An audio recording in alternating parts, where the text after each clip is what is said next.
Can I call the meeting to order? Yes, sir. Right, thank you very much and welcome. We have some visitors today. We also have a guest. Bruce, I just wanted to thank you publicly for volunteering, agreeing to come out and share with us and lead a discussion around what we ought to be focusing on over the next year on the Board Governance Committee. We're in the process of developing a work plan, so we welcome that. We are not going into executive session today, as far as I know, and so you're welcome to join us as long as you like. You're also welcome to run away screaming if you also just like You could do that. You don't have to feel bad if you want to leave. We do have a number of members here, which I appreciate. Thank you for coming out. Let me have a motion to adopt the meeting agenda as presented. Motion to adopt as presented. A second.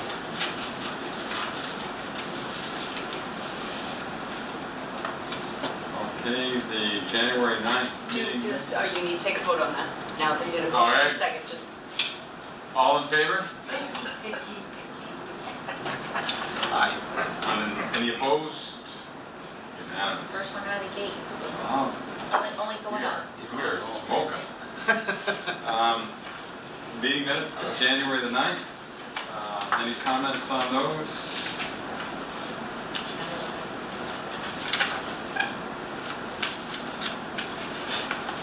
Good. Motion to approve. Motion to approve. I'll second it. Since I got jumped, hang on, let me turn my phone off. All in favor? Any opposed? None opposed? Member comments. Don't have a sign-up list? Yes, There's one up there? Sign-up list is out there. Okay. Joe, it sounds like you're at the top of the list. Why don't you come and join us? Well, someone might have got up ahead of me. Thank you. Okay, I'm Joe Layton, and I live at 2033 Approach Lane. And I noticed that, I have the contract with these new guys, and the contract is for 45, for a maximum of 45,000, and they're going, and they have an hourly rate. So my concern is, one, if they spend too much time on it, and are they going to ask for an additional fee? And if yes, if they ask for an additional fee, is the board are you going to approve the additional fee?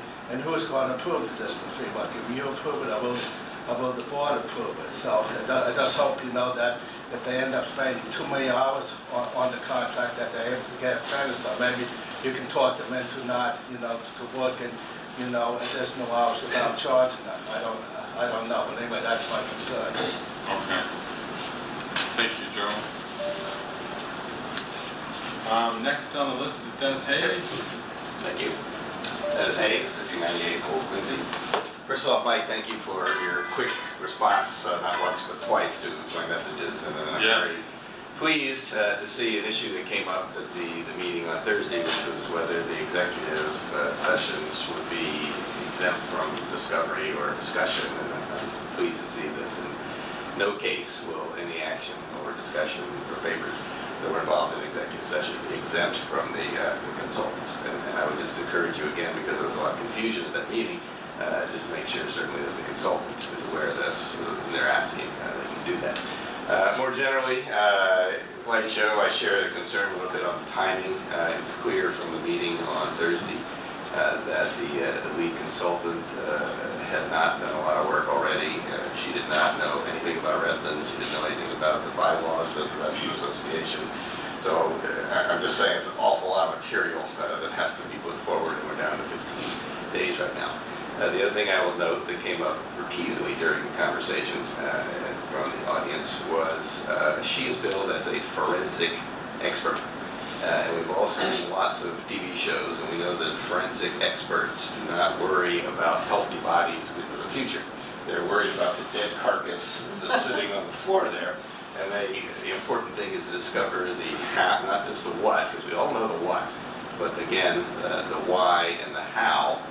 We ended up was chalk outline of a body on the floor there. So again, in dealing with the consultant, I hope you will encourage her and her team to get to those two issues, the how and the why.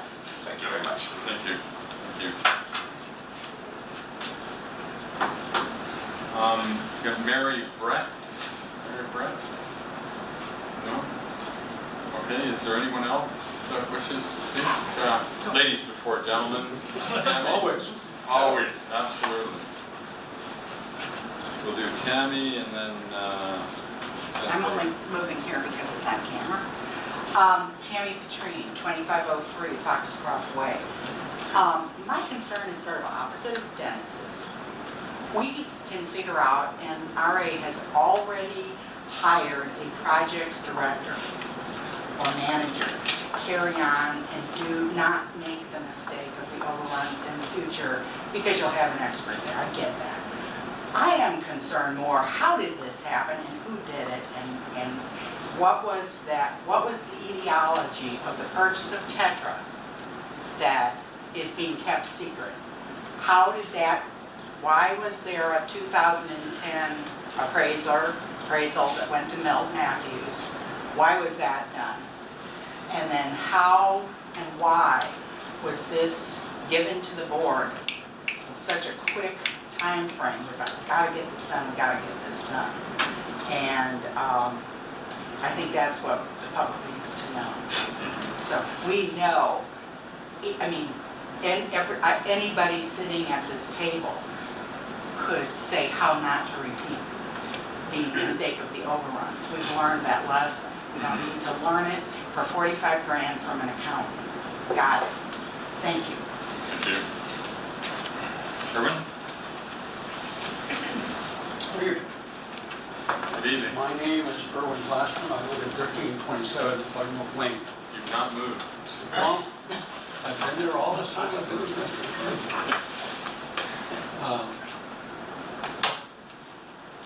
Kind of dull, I guess, from that point of view. Boring I can like be it. good. Boring can be good. It's a nice place. I'd like to address an issue that seems to have been resolved, but I would like to make sure that it's dead and buried.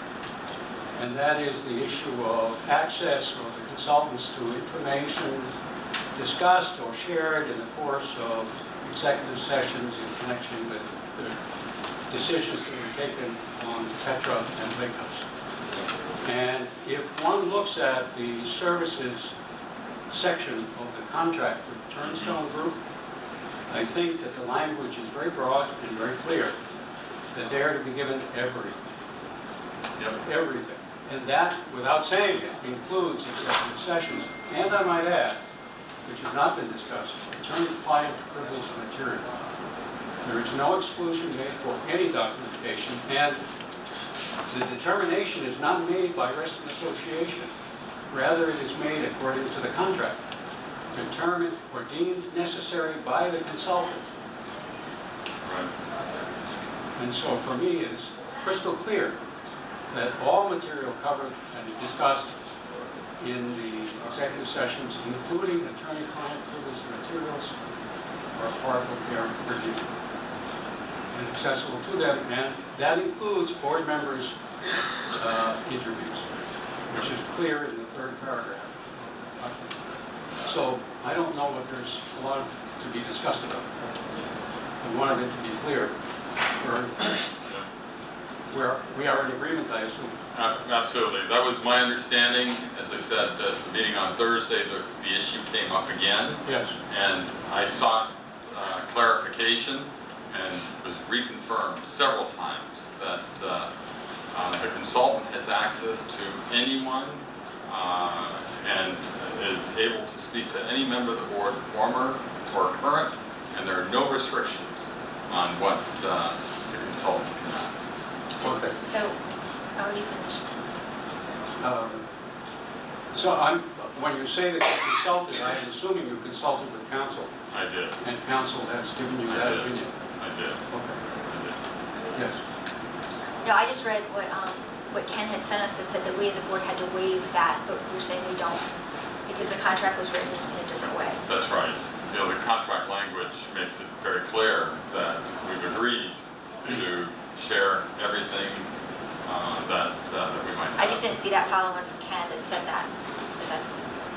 Yeah. I mean, the last I saw from him, it said that we as a board would have to waive confidentiality for those people, for the board past or present in executive session. But what I'm hearing you say is we do not have to do that. We do not have. Okay, perfect. And before I sent my last message to Mr. Hayes and responded to Director Shannon, I reconfirmed that. Okay, cool. Super. All right? So we can put that right Very good. So that's dead and buried. Dead and buried. Let's go and move forward. And that has been informed to Sturgeon Group, so if they had any doubts, that's been clarified. The point of contact, the board has identified both myself and Eric Carr as points of contact with Stone Turn, and we will discuss that tomorrow when we have a call. Okay. It's what we told them already, but we will reiterate it. Yeah, because there were doubts raised in the course of the meeting on Thursday, and I think it was Thursday, was it Thursday? Wednesday, Later, yes. whenever it was. Yes. And it would be good to make Yeah. absolutely clear to Stone Turn that they have full Yeah. access. Yep. Good. Thank you. Thank you. Any other comments from members? You're certainly welcome. It's been resolved, I don't need to add my voice to what's already, yes, we're good. Very good. Thank you so much, and thank you for coming. You're certainly welcome to stay and observe the meeting. They're all open. Any comments from my peers on this? No? Sharon? No, except that we're ahead of schedule. Let's keep it that way. We have that possibility. Ready? I like the points and I like our answers.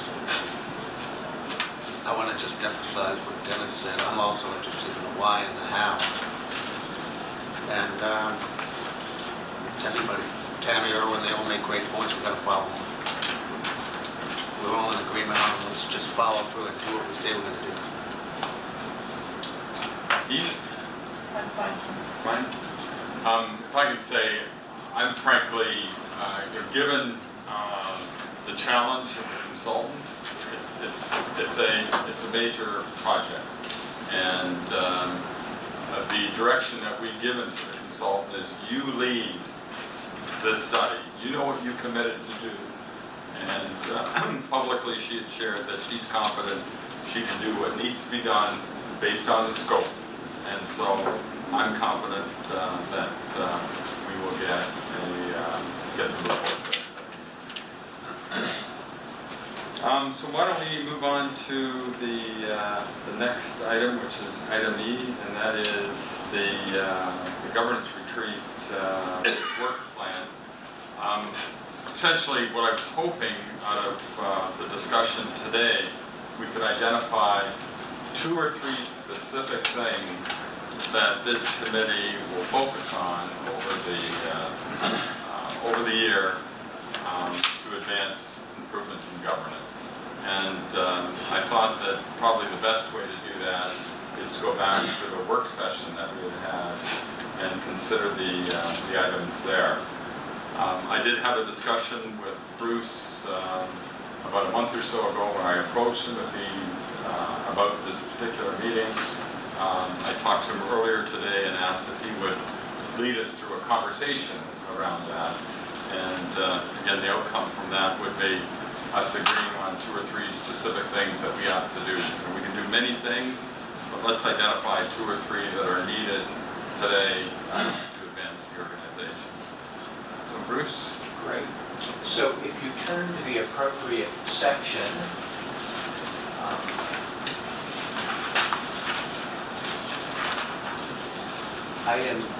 after item E, these were the action notes from last summer board retreat. And again, I try to synthesize your feedback and the discussion, which was based upon your own board self-assessment, tool.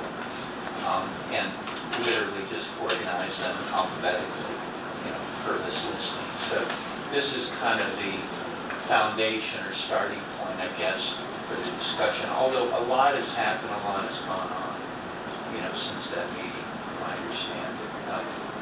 I went through this pretty thoroughly today, cross-referenced it to your other work plan, which is based upon the previous retreat that we had 2 years prior to that, and the previous self-assessment that you had completed prior to that. And again, it's to your credit that you've now done 2 full board self-assessments, had 2 full, day retreats to discuss governance best practices, so that's all extremely good. I believe that when I started to look at these items, I started to put them into 4 different categories, and I started to think about your board from this perspective of a balanced scorecard, that you can kind of fix this over here sometimes, and all of a sudden this starts sagging. And then, so what I've done is isolated a couple of ideas that you might consider to be priorities based upon this kind of balanced approach. So the balanced scorecard that I was looking at for your board, first and foremost, is how you organize the work that you do as a board. Second to that, the culture that you have among yourselves as a board. Third to that is assessing and defining individual board member contributions. And third to that is the role of the Resident Association Board of Directors when it walks out of the room and out into the community itself. So those seem to be like 4 different ways to look at a board of directors itself. The next thing that I did was try to look at a couple of things, Mike, from the perspective of can't the chair just do these? I mean, so there are individuals who have the authority already to do some of this stuff. You don't have to wait around for it. So, do you want me to proceed from that perspective? I think that works. I mean, were there any overview comments when you reviewed the materials prior to, any big things that jumped out?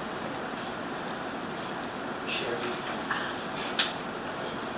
Not from these notes, but one of the things, and you've touched on it, is I think you nailed it though, is how we organize what we do as a board, because we always find ourselves, in my perspective, reacting to things and like pedaling as fast as we can, but we still can't keep our head above water. And some of that I think is around organization and maybe roles and responsibilities of the board members as individuals. And then our culture is such that we find ourselves, because we're pedaling and we're just running as fast as we can, I'm not sure we take the time to step back and say, okay, well, how are we doing this as a team? I mean, are we truly trying to do this as a board, or are we just trying to make our own individual statement or impact or legacy, if you will, instead of just trying to make already better as a whole? So I think you nailed them.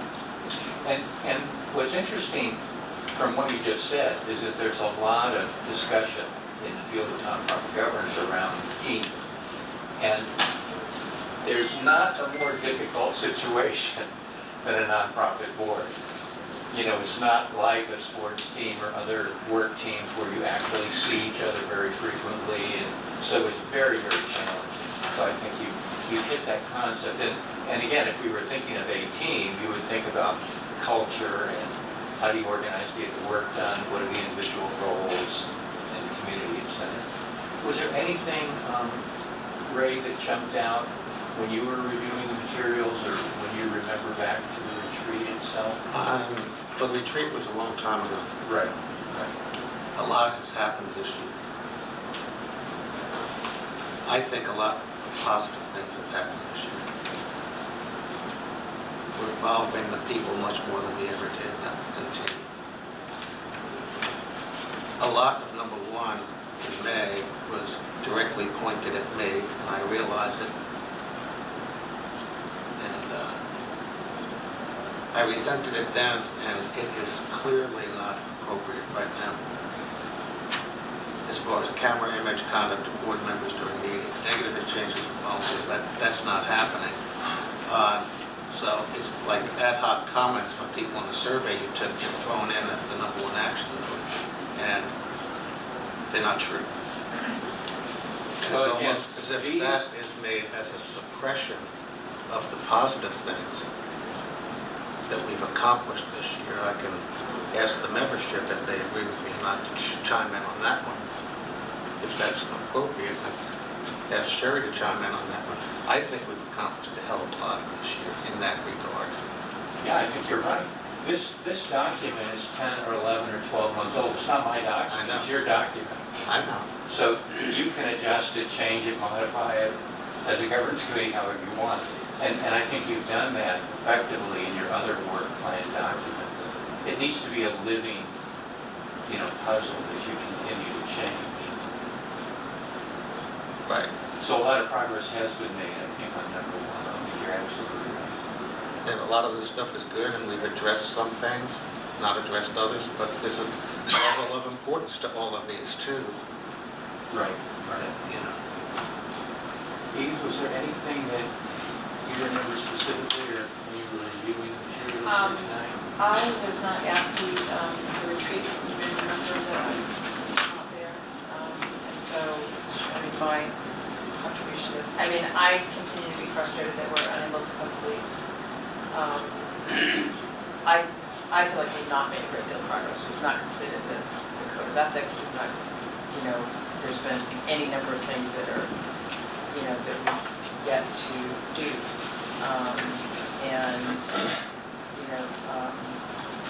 I think in particular the governance committee has not been able to accomplish the work that we've set out in our work plan. So, we're forever getting waylaid by other important issues, but not issues that that committee was able to, immediately deal with. And so, Well, if I understand it, you periodically get assigned new and different things. Not all of which have to do with, governance board effectiveness. So you're right. I guess you might take that as a compliment that you're an effective committee that, gets new assignments, over time. Bruce, I think that conceptually, what you're doing, a lot of people are thinking, they're compartmentalizing everything. Annual plans. You just hit it on the head. There's so much going on, and this organization is so dynamic. Should I don't think that management-wise, culturally, that we do a very good job of making those adjustments. And in a way, we end up losing other things. We never make the adjustments, but then again, we get waylaid and never get the plan done either. And there seems to be a little confusion there. I would like to see much more flexible, action-oriented, less going through a million different channels to get things done, especially when you look at number 7. There's a lot of things that we can pass off to staff, that we can pass off to the CEO, and do a much better job of figuring out this issue is really crucial. Okay? And this other issue is also very crucial. We're not going to get waylaid on that. If we're going in the wrong direction, we're going to make quick adjustments. So as far as whether we meet the plan, and there's nice colored plans that get passed around, you've probably seen them. If we don't hit certain things, that's okay. Because over time, maybe they weren't that important anyway, and focus on what we're doing and what we should do. We're 9 volunteers, we have jobs, we have families and everything else, so the amount of time we're putting into this has to be quality time and well thought out on the things that matter. And we get like on this operations committee hands us and we're reacting. they hand us an agenda. We don't see it till the last moment. How did this stuff get on the agenda? There's nothing to tell me. What's the scenario behind it? Why did it get on the agenda? How is it, what are we planning to do? What's an action versus a discussion item? And you end up burning a lot of time and energy and really going nowhere. And I would like to see much more attention go to the way the agenda is established for the board and the membership to know and understand, comment on well enough in advance that we can adjust it as necessary, if necessary, and not spend 5 hours, but spend 3 quality hours and really get into the heart of what the board should do. So a lot of that stuff, we shouldn't even be involved in month after month. And maybe people here disagree with me. I've seen that quite often, and it is frustrating. Okay, what makes like there are additional people who showed up.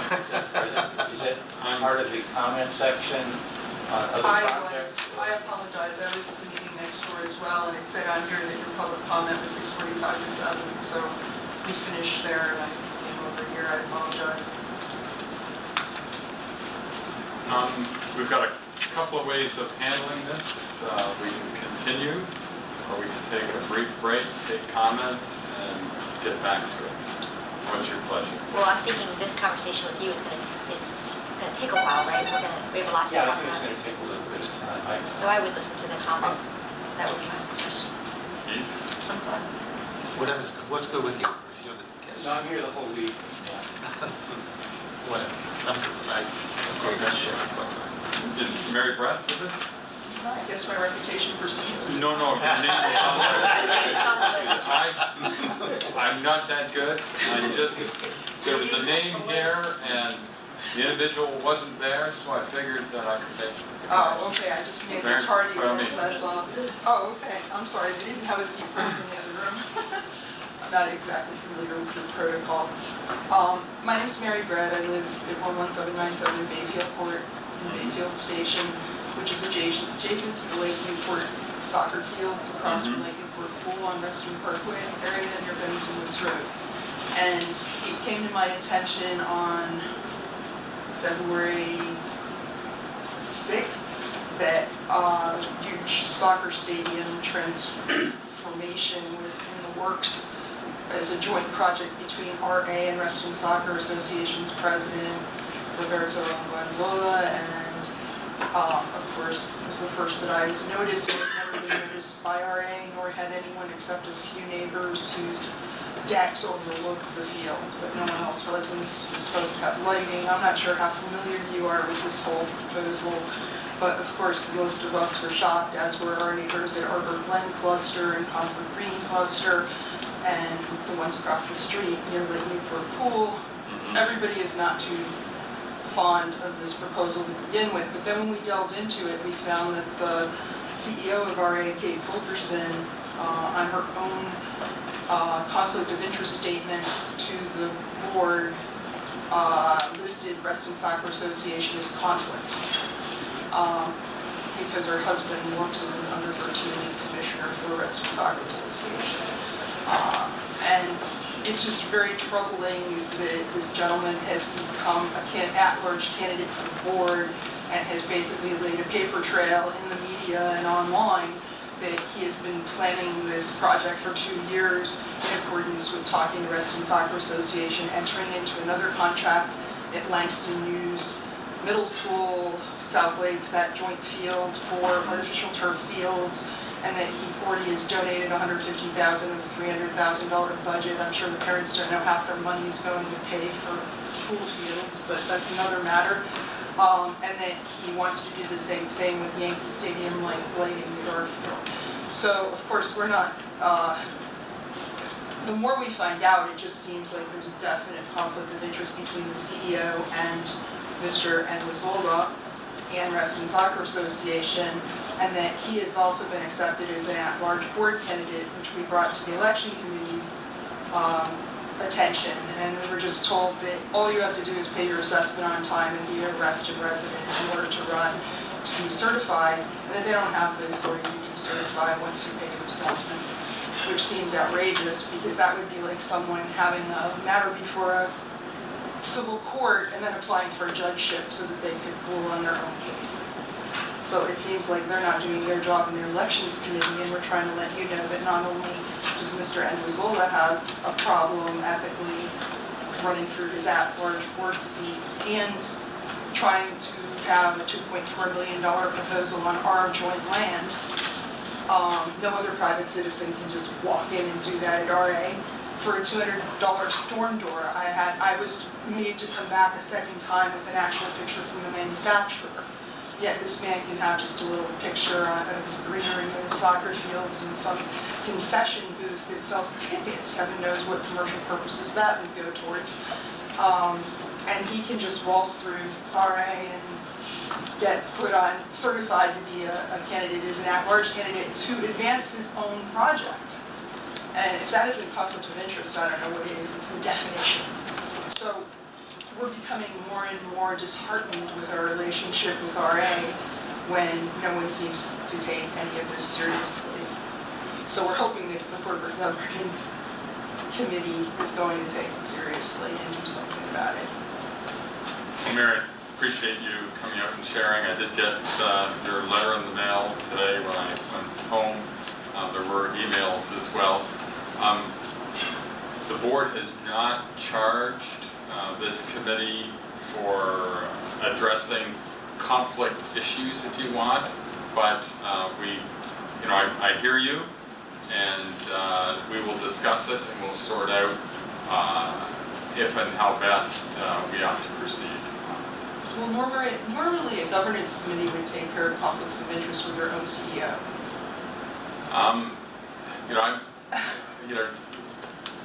We have to work against the charge that I've been given by the board, and as I said, I'll have to take a look at the charge carefully. I've not reviewed it with that degree of care, but I hear you, and I've got a copy of your letter. We'll include it as part of the package. I would ask that you include a copy of her own conflict of interest statement registered with the board as part of that package. Okay. I think it's important to understand that we're just a subset. The board, we act as a group of 9, not as a subsets of, we don't have any authority to act on our own. So we can only act in concert with the rest of the board. And I don't know what in terms of being able to articulate or explain, well, I don't think that we can explain your concerns to say that. But we can't. So this group is just a subset of the board. The board acts as a whole. It takes 9 of us. So, not that Are you on the board? yes, I am. It's not that we're not hearing you. We are hearing you. I mean, all of us here are on the board except for these 2. I mean, Kate is the CEO. She's a non-voting person. So her conflict doesn't, her conflict is short, right? Because she can't actually vote on it. So, Including but not limited to the fact that my husband's now employed by Reston right. Center Well, Association. he's a volunteer, yes. And so the voting Sorry, I didn't members. realize you were a capable person. Hello. The voting members of the board are us 4. And so, what we can do is we can, we've heard the concerns, and we've heard concerns outside of this meeting, and I just again want to thank you for sharing directly. And as I said, we'll deliberate on the issue and sort out who best ought to handle it if it's not this committee. right, and also I think just based on your explanation that there might need to be a fuller explanation to you about what was proposed and what the various roles of the proposers are and things like that. Because it sounds like there's some incomplete information. Well, the information that I've received indicates that Resident Association, its staff, board members, everybody has put a lot of effort into answering questions about this very nebulous proposal. And if I, as a private citizen, came and asked you to do my work for my deck planning, if I want a deck, I'm gonna have to go get my own people to do the drafting of everything and bring it to RA and get accepted or rejected. This gentleman is getting total favoritism by coming to RA and saying, I want a $2.4 million soccer field. That's the part where I think that there's some misunderstanding. I mean, and I think that that's, there needs to be like some kind of information exchange so that there's a more accurate. I'm not going to make a judgment, good or bad. I'm not a soccer person. My kids are grown. They don't play soccer. I didn't. But I just think that before you make a real judgment about it, that you just need to make sure that you have accurate information, because what you just described is not accurate. I can't tell you that much I'm sure of. That's all.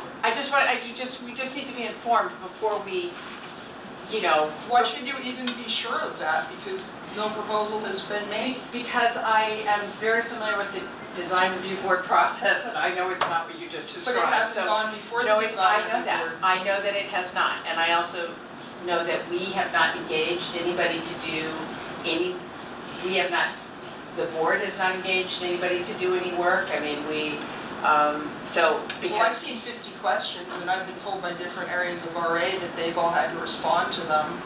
So they're wasting their time on a project that hasn't come to fruition to be presented to the DRB. let's just make sure that you get the information you need. That's all I'm suggesting. I just want everybody to have if we could just get the facts out so that everyone could have a fully informed. Well, that would have been really nice. I wasn't designated an affected party. I didn't receive a letter. And This is a pattern. One of my neighbors was the only one in the whole development who got one about a cell phone tower. One person. I will. You can't just decide one person's the affected party in my cluster. I will fully own I will take responsibility for all I know. We have all struggled with this as a board. We have said we've got to do better at the notice portion of this. But I just There shouldn't even be notice. This is something that's just a dream in his head. But if people have dreams in their head and they're trying to advance them in the community, then there's a process that they have to engage in. And they're duping RA in the process, because I was involved in Reston soccer quite intimately for 20 years with 4 children, over 72 child years of raising them. If I can just halt the dialogue, as I said, let me finish. She's on a good roll. No, let me. Well, Hold on. I mean, it's the chair's prerogative. I frankly am not prepared to have this discussion right now. I don't think the committee is prepared for it. We're absolutely here to listen. And so if there are others that would like to share their concerns about this particular issue with this committee, I'm prepared to listen to them now. But as I said, I don't have enough information to be able to discuss in any knowledgeable way what the issues and ramifications are. So if I can just go around the table, Ray, is that acceptable? What you say as far as Reston soccer and discussing the issue specifically, of course we do not have enough information. There is so many different tentacles to this, and even if we decided to do it, what kind of field it's going to be, the environmental impact of health of kids, how's it affecting the neighbors, how did this thing even get on the table in the first place? There's a million things. Does it trouble you It that this troubles gentleman me a lot. entered into Okay. a professional soccer team contract on your land It's and he okay. It didn't troubles ask me you? a lot. Let me continue. I'll get back to you because I do want to hear what you had to conclude here. It feeds back to what I talked about earlier, Bruce, about our procedurally, strategically attacking specific problems. How do certain things get on the agenda versus what doesn't get on the agenda? I don't know, but it just appears to me as a layman out there that a lot of people who have a lot of inside contacts get a lot of things thrown on that schedule every month, that the average person, like Mary's saying, either doesn't know how to get it on or doesn't have the influence to get it on. I have trouble myself getting basic common sense, big picture issues to the community on the agenda. It's crazy. Yet we can have stuff, like a dream in the head. We just had last month an hour on Lake Ann with nothing but renderings and dreams in people's heads about how something's going to look. How'd that get on the agenda? I don't know. And we need to be much more open to the community. What Mary's saying has a lot of validity. And unfortunately, when you don't have a lot of the inside knowledge, when you don't know, and it hurts me too. I don't know a lot of the things that have been said here and a lot of the connections that have been made, but I probably know more than the people do. And so the conclusions that they're going to make in connecting the dots may be perfectly logical to them, but sometimes they're off base. That's understandable. But we need to be much more communicative, much more open, and each individual board member needs to be much more in the flow of information about who, what, and where. That a lot of the stuff that gets behind the scenes may or may not be affecting decisions. And as long as there's uncertainty, we're going to have issues with the community. So how do we get the information out? I'm not talking about insider or proprietary stuff here.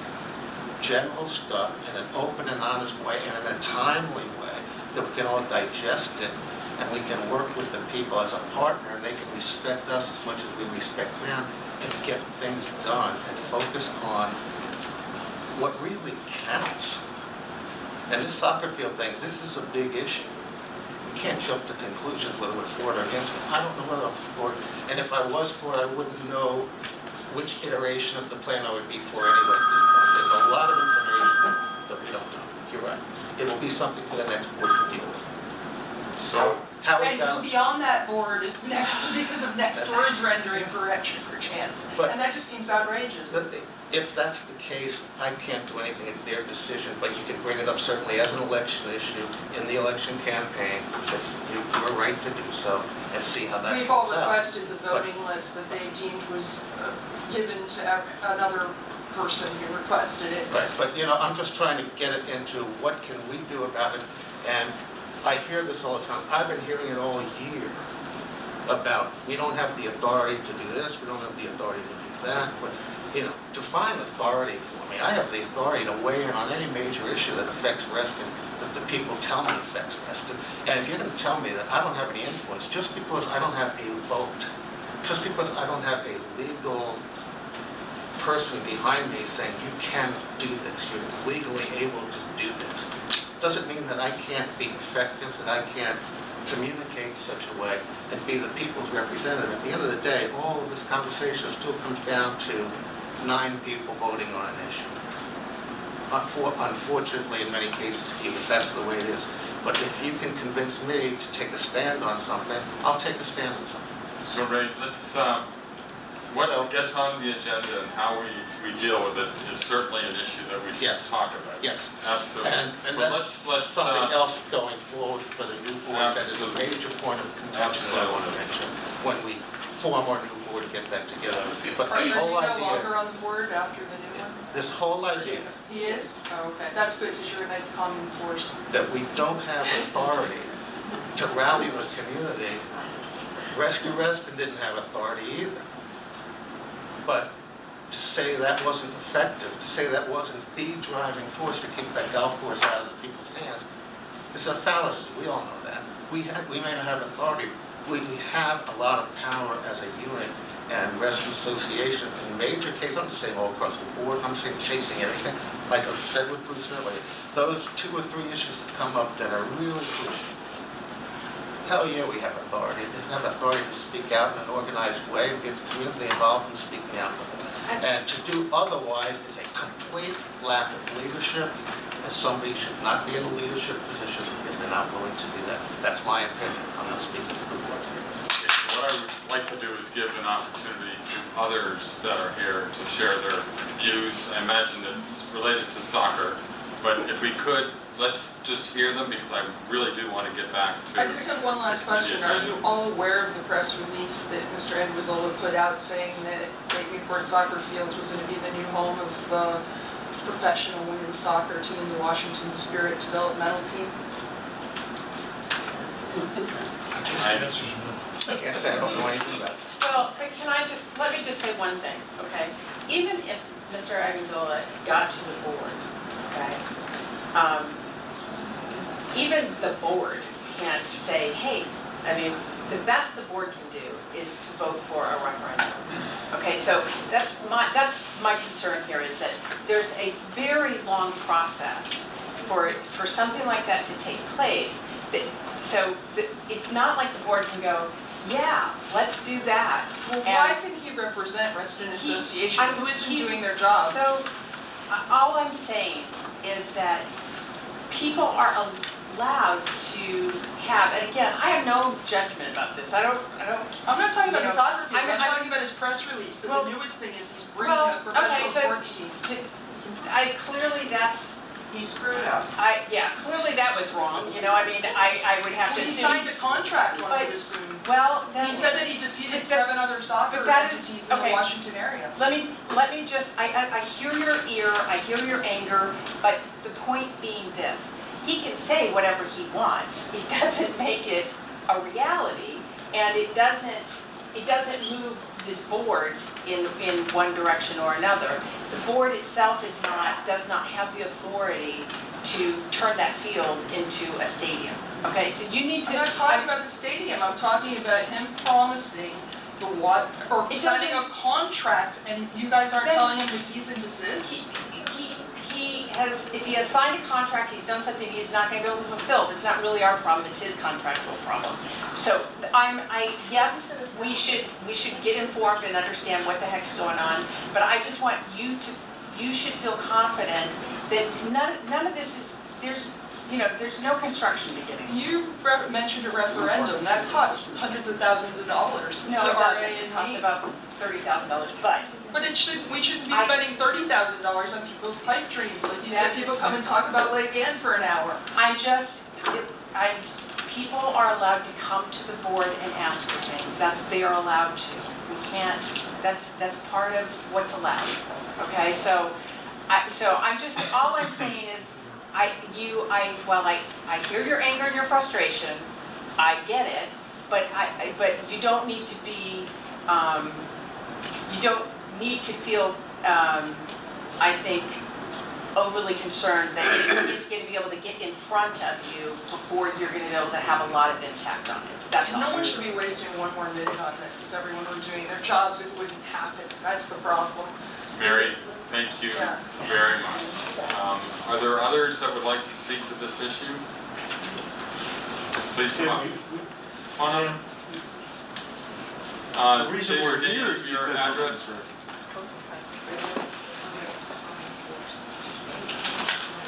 Yes, sir. Tim Kelly. Like Mary, I live in Bayfield Station. All I want to say is the whole reason we're here is we're concerned.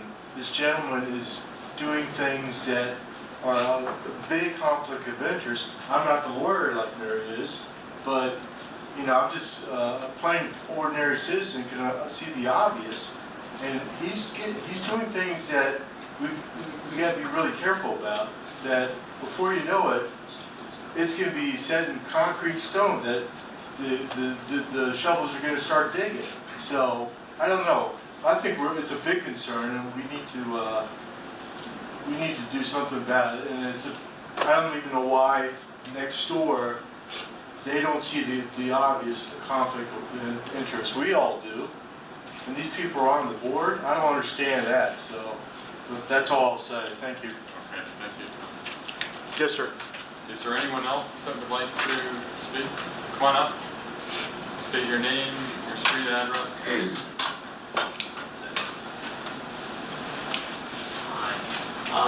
My name is Roe Buchanan, and I live at 11713 Harbor Glen Way. Actually, I've gone from being a young man to being an old man there. I'm the last of the original owners.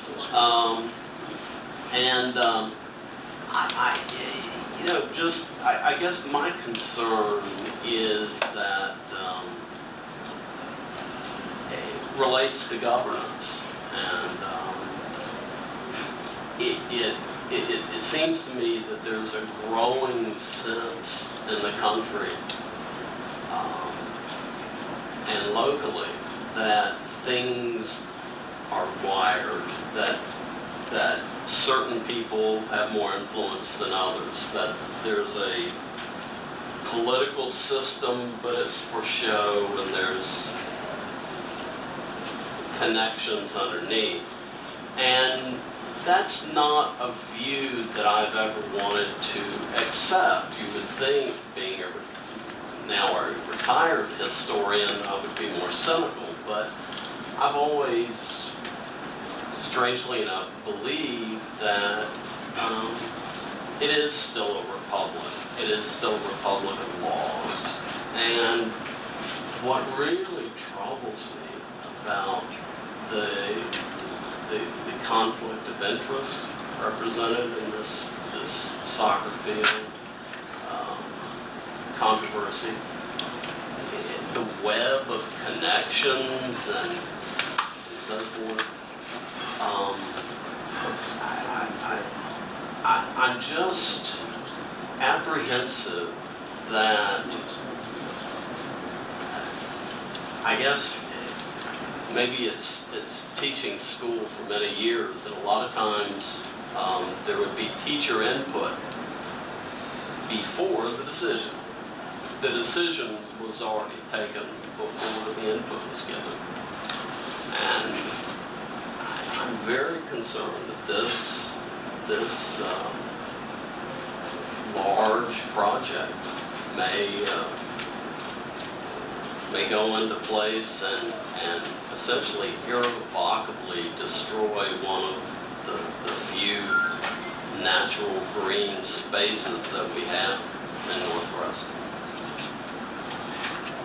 I hate to see carpet and concrete in place of grass. So, thank you. Well, thank you. Appreciate you coming out. Thank you. Any other?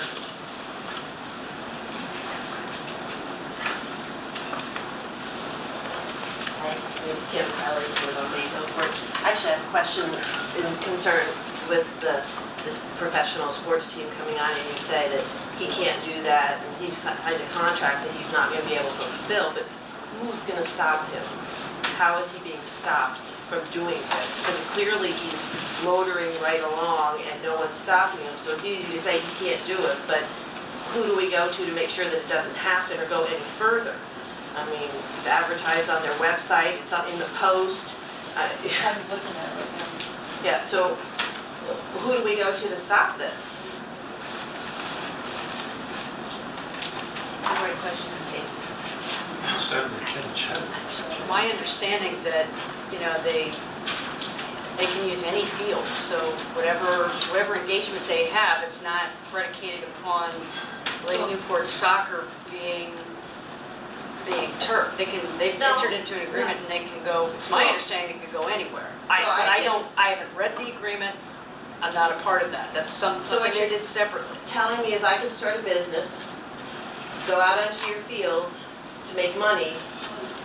That's okay? Because that's clearly what he's doing. He's going out and getting money for Reston soccer, and he's bringing, and it's a money-making thing for him, non-profit soccer, that it is not non-profit soccer anymore.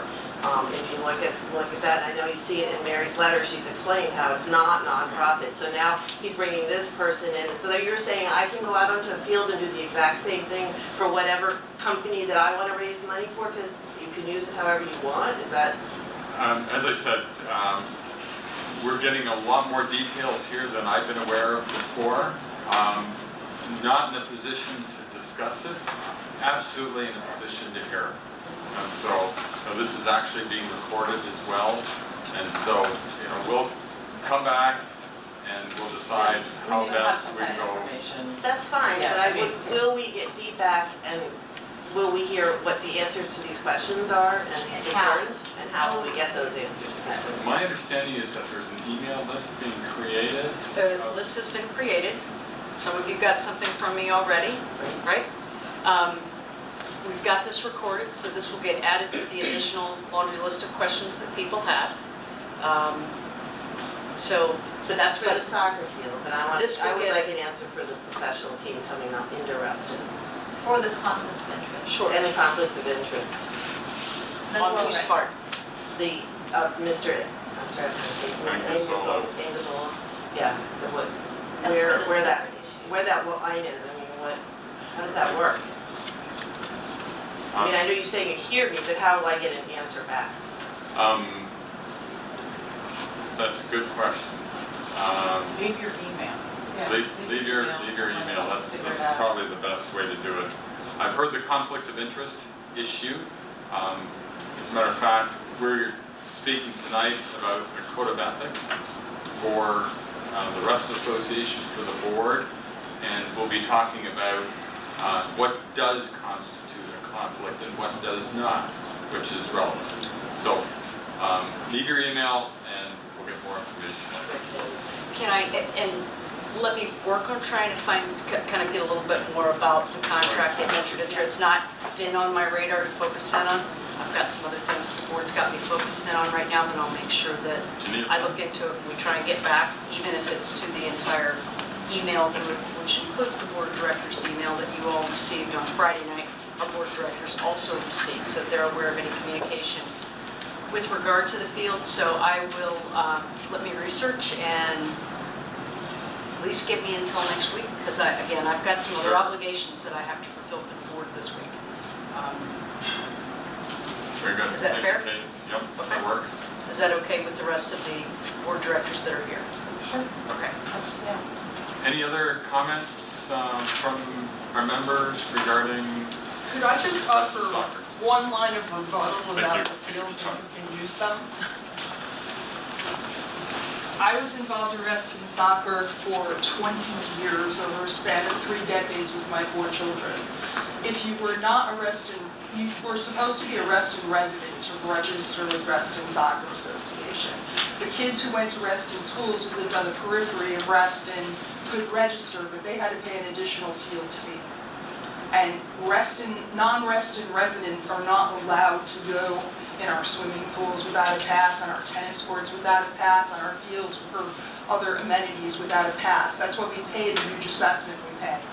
So for Kate to say that he didn't say that the Washington Spirit was coming to Reston and they could play anywhere. They can't play on Reston fields unless Reston Association is condoning. Mary's correct. So that's something I want to find a little bit more information about, and if that's the case, then that's something the board needs to take up, because we don't want for-profit things happening that are not run by Reston Association. And of course, we're not a for-profit group. We try to, whatever we do, we're doing to offset costs of running an organization. So I definitely hear that. I'm going to take a look Well, there's into it. many other for-profit activities that you're not aware of that this man is engaging in already on our fields. And he already, as my understanding, I couldn't go because I wasn't noticed in time to the meeting last Wednesday about this.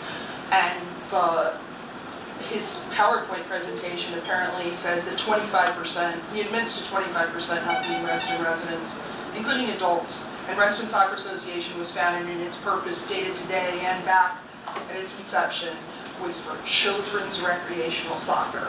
And that's not what he's undertaking in any of these venues. It's all, he wants all the little kids to be pros. He has technical trainers coming in and paying them.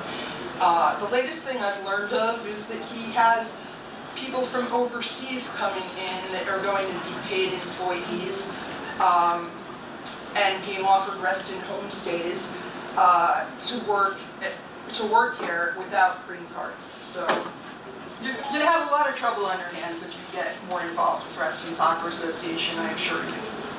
Thank you very much. Is there anybody else that has anything they'd like to share? So I've got a lot more questions. You know, I must admit I'm aware of the proposal by Reston Soccer to develop the field. It's a work in progress as far as I'm concerned. You've raised some additional issues and concerns that I'd like to know more about. Just 2 quick ones. I'll be really quick on this. Thank Can you, we Rick. make sure that this becomes one of the questions that's asked in the forums and for the new candidates? That we get them enough information right now so they understand what the question's all about. But I want to make sure that it's aired out. because we have 4 new people coming in. I'd like to know where they stand on it as well, Stand on, what's this the question? particular soccer issue. If you can send that directly to the elections committee, that would Can the be good. people do that? It's up to them, the forums that are coming up, they can Can do we make that. sure that's done? The forums, accept questions prior to the forums actually being undertaken through emails, which are sent to the election committee. And at the forums themselves, questions can be written down on paper and handed up to the moderator, and the moderator asks all the questions. Right, I think that everybody in the room would like to hear the answers and the ideas of the people who are going to be on the board, what they think of this particular issue. There are 3 or 4 others, obviously, but please make sure this one's on there. Secondly, I see the headline that says rest in soccer in the Washington spirit, or whatever it happens to be. Does using the term rest in soccer so loosely give the implication to people that we're behind this? Perception? Could, but it doesn't have to. I think if you're in the soccer world, you understand it's probably not, because there's Great Falls Soccer League, there's Herndon Soccer League, I don't know, I was a soccer mom also, I wouldn't necessarily, maybe there is an indirect idea that there's a connection, but it's not sponsored by Wrestling Association, it's an independent body, right? Yes. Right, but I look at this article, just scanning it over Sherry's shoulder here, and if I was living in Burke or Springfield and reading this article, I might get the opinion that, hey, Reston is really Right. behind this, but Exactly, now Reston, that I blah, would, blah. yes, I agree, Okay? yeah. I don't know what the answer to that is, but the more these releases come out like this, the more it looks like we're condoning it, we're supporting it. There's businesses named Weston. On their website. No, rest in soccer. WashingtonSpirit.com. Don't lose quote at all.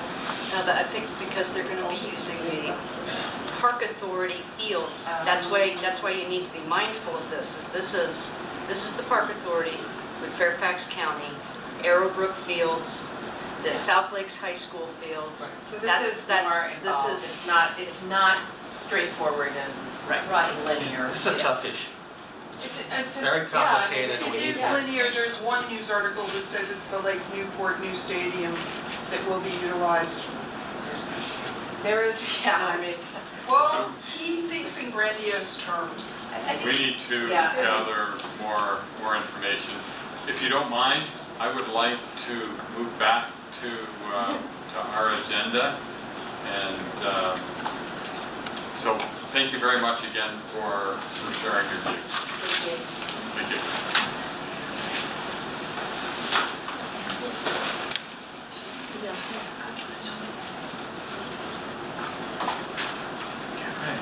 Bruce, so we're talking about Right. And I'm synthesizing what I heard earlier. Let me kind of give you some direction, and you agree or disagree. That might be the most expedient way to approach it. First of all, there's this category of how do you organize your work as a board of directors, and which of these things are relevant. So, the first thing I would say is item number 6 and item number 3 in your current work plan both have to do with kind of holding committees and advisory groups accountable. In essence, making the committee system work better on behalf of the board of directors and on behalf of decision making. This was very interesting to me because I don't know who authorizes the use of rest and common area, but I doubt if it's the governance committee. And so there is probably some committee, right, that does authorize the use of or not use of such and such. Or as someone mentioned, the elections committee has the authority to define or redefine criteria for candidates, etc. So, this whole concept of the governance committee making it a priority to try to make committees work better on behalf of the organization, to me, that's huge. That's a big deal. in terms of what would help you as an organization, function well. Because it may be that committees are losing half of their productivity to issues that aren't relevant to their work. Or to the board. Yeah, or to the board, or they're doing things that, you're right, aren't being productive because they're not coming up to the board in the appropriate manner, fashion, whatever. So that's a big piece of the puzzle, however you find it. Second to that, I identified at least 5 items that I think the board chair could manage better. And you referenced a couple of those, because they have to do with the board agenda itself, because the board chair is the starting point. Kate, I'm sure, in working with you, to at least draft the initial agenda, what gets on, what doesn't get on, etc. I'd like to, if I really need to give a little input here. So, Board Operations Committee is the body that's responsible for, separate body from this, also a group of 4 directors who helps to set either that month's agenda or future agendas. And the Board Operations Committee packet includes in it a draft agenda that can be reworked any way, shape, or form that committee wishes as it advances to the board, and the board then can change it. Here's a critical piece of information. The Board Operations Committee packet is sent to every member of the board. So that means that nothing's being hidden. That means that any board director can take a look at the proposed agenda for later that month and can make suggestions on what should be on that agenda or not be on that agenda. So who initiates the material for the Board Operations Committee? It comes from a couple of different places. One, there are pure administrative items that end up on a consent calendar where they're not sexy, they're not interesting, they're not strategic, but for the deed. But physically, I'm trying to understand, Physically, they don't just show up. They don't Who just show does up. that? I maintain You do that. the list. However, on that comes from prior board meetings. Okay. Kate, I want to see something here on this month. It's like a Boom, it rolling automatically list gets of work. It automatically gets added. Or if we have a vote coming up outside in the community at the county level, boom, an item gets listed on there. Or you have Or it's 100 directed. members from the soccer community come in and Show say, up. we would like you to consider X, Y, and Z. And we say, okay, well, Okay, Kate, Let's put it talk on the about next that. agenda. put it on the next agenda. So And it's- then it gets batted around and we start to There are bring it in. cyclical items, Bruce, that I am required to put on. Budget meeting sessions, presentations by various committees when they request, reports out at the end of the year. There are standard items that, in accordance with the policies on this placemat, Who chairs go the in Board there. Operations? The board president. Okay, great.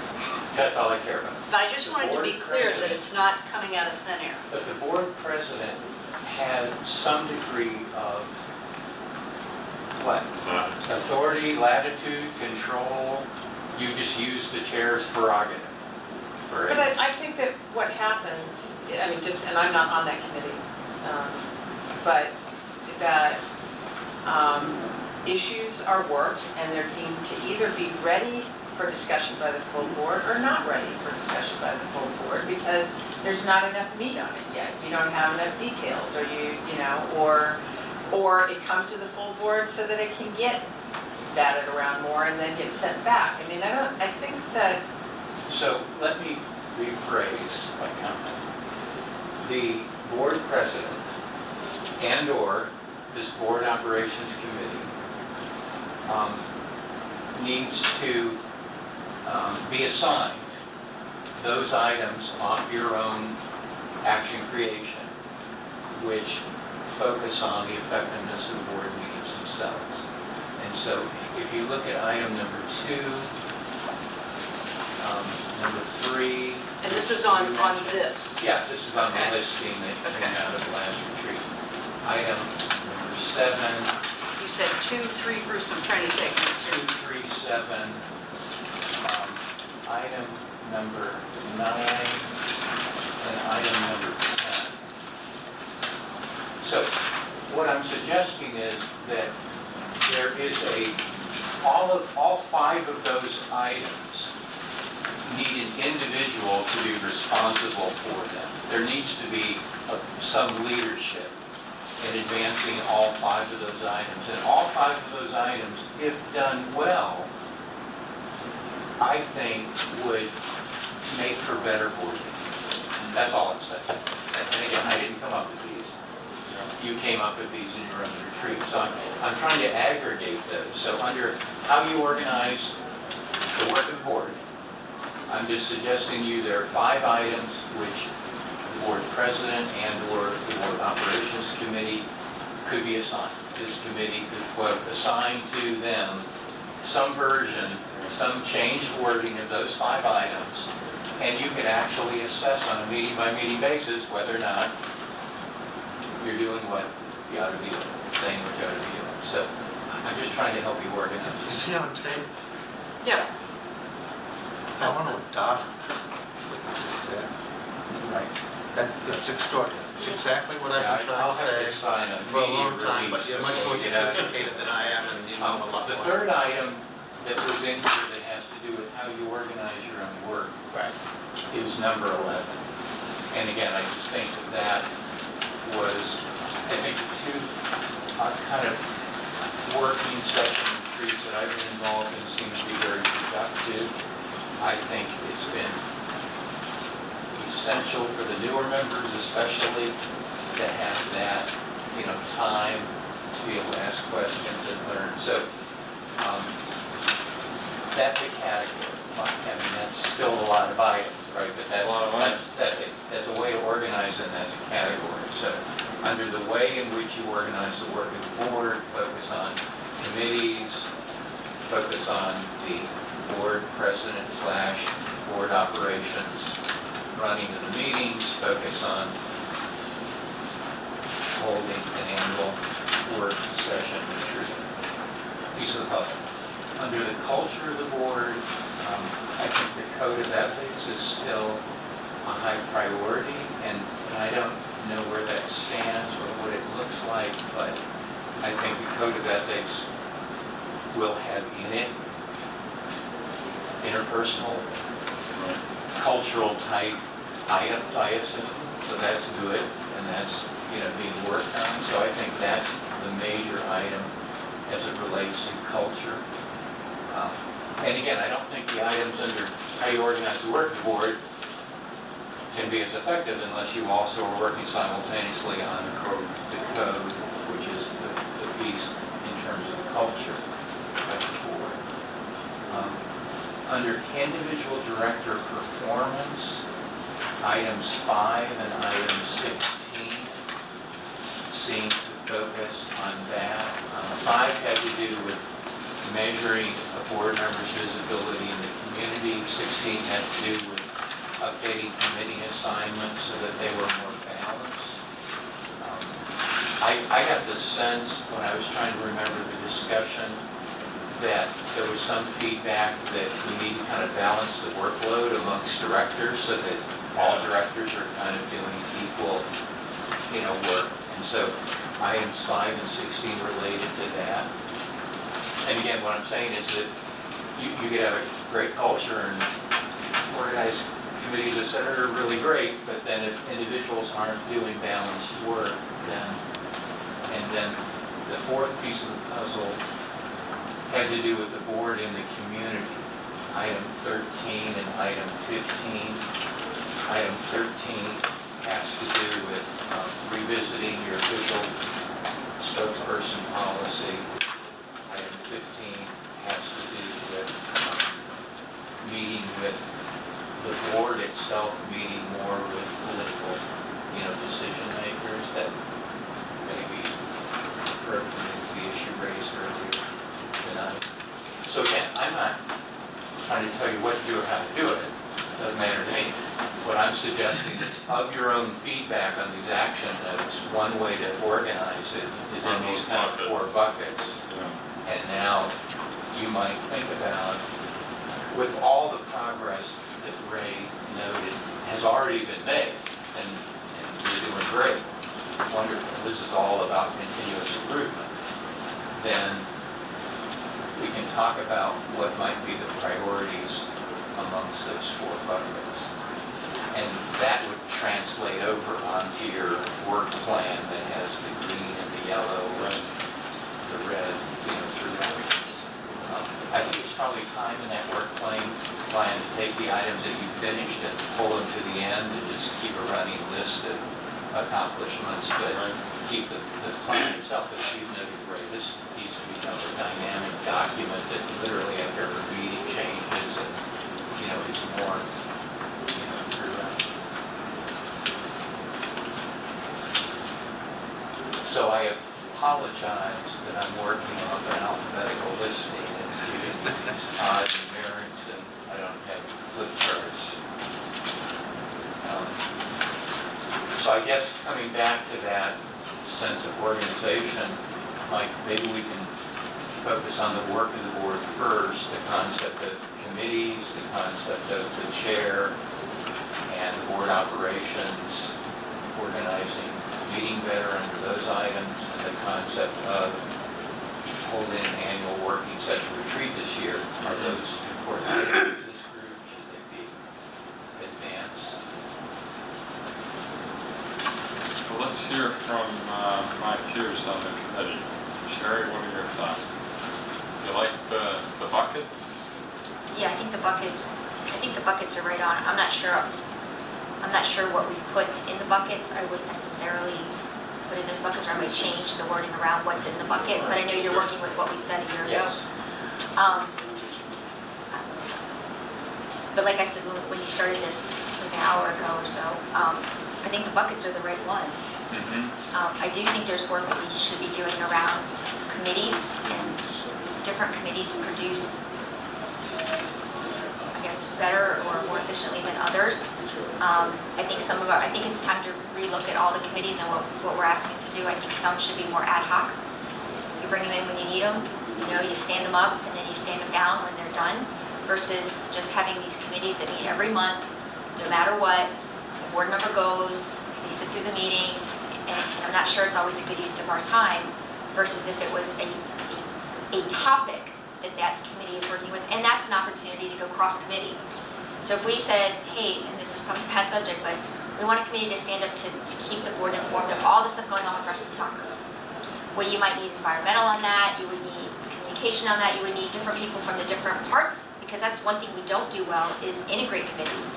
Everybody's in their little stovepipes, and so this idea of ad hoc committees, or at my office we call them pop-up teams, they're cross-organizational, and they're up for, it could be a week, it could be 6 months, it depends on the topic.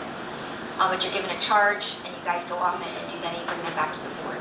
That would be hugely helpful to a board member for me, if I could rely on a group of people to come and get me smart on a topic, before we have to make decisions on certain things. So I think the committee thing is important, and I think there's ways that we can use it more effectively, which would make our lives and organization of our work easier, I think.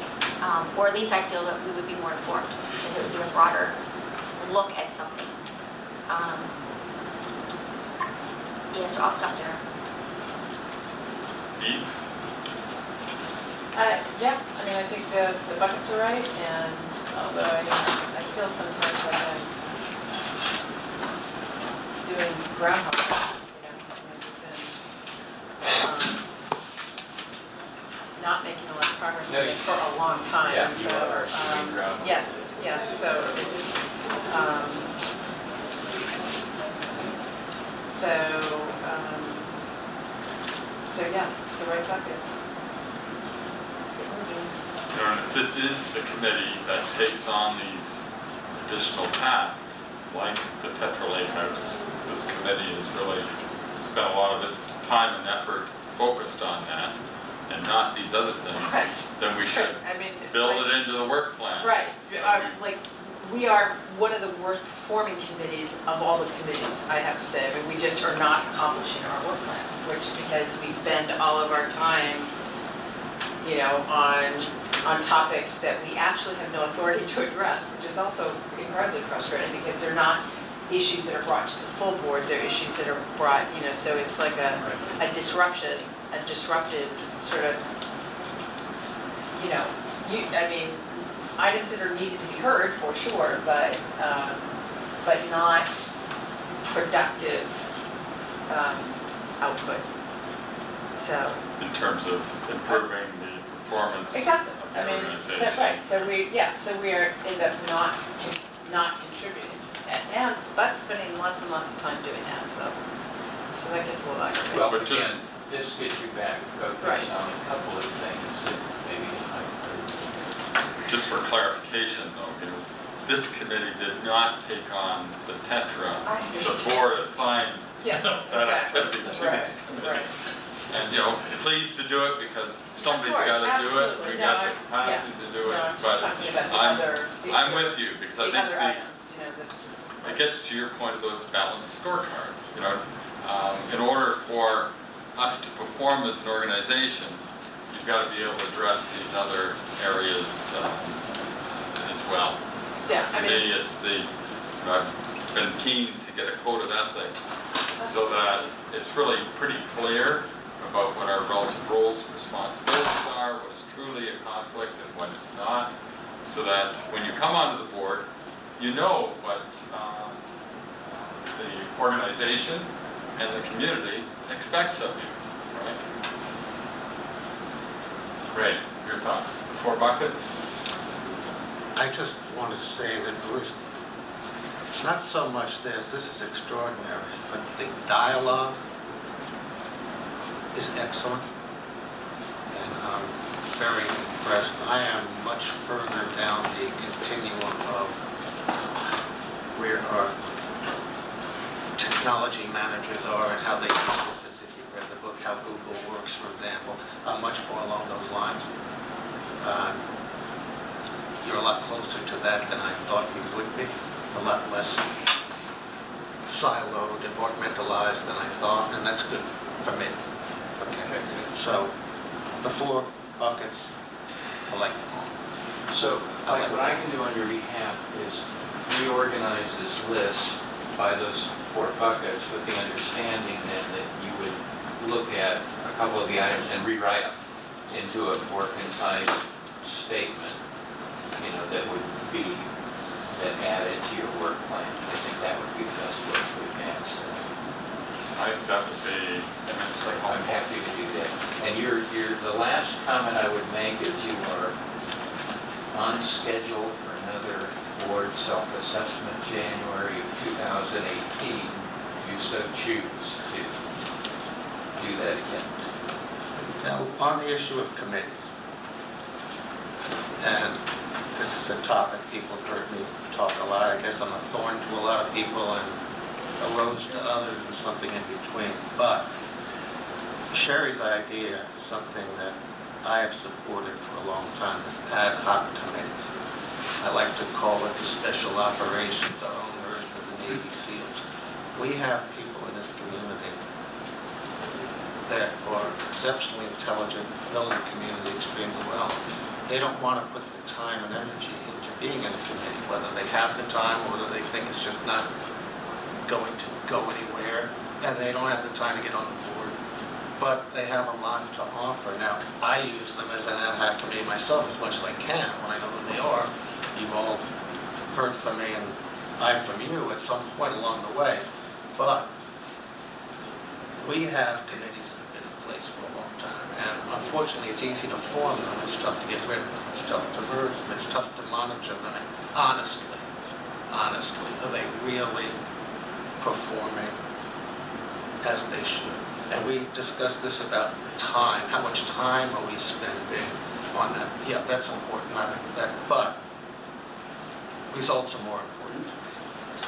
Is what we're doing now, are they really contributing as well as they can to the better performance and to the individual goals that we may assign to them?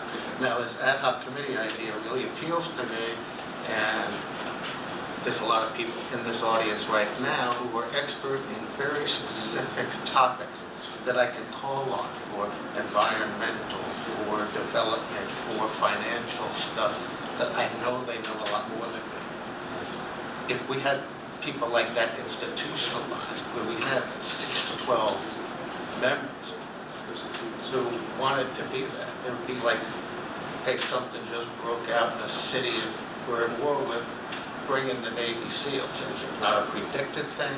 It's not something you planned for. It just happened.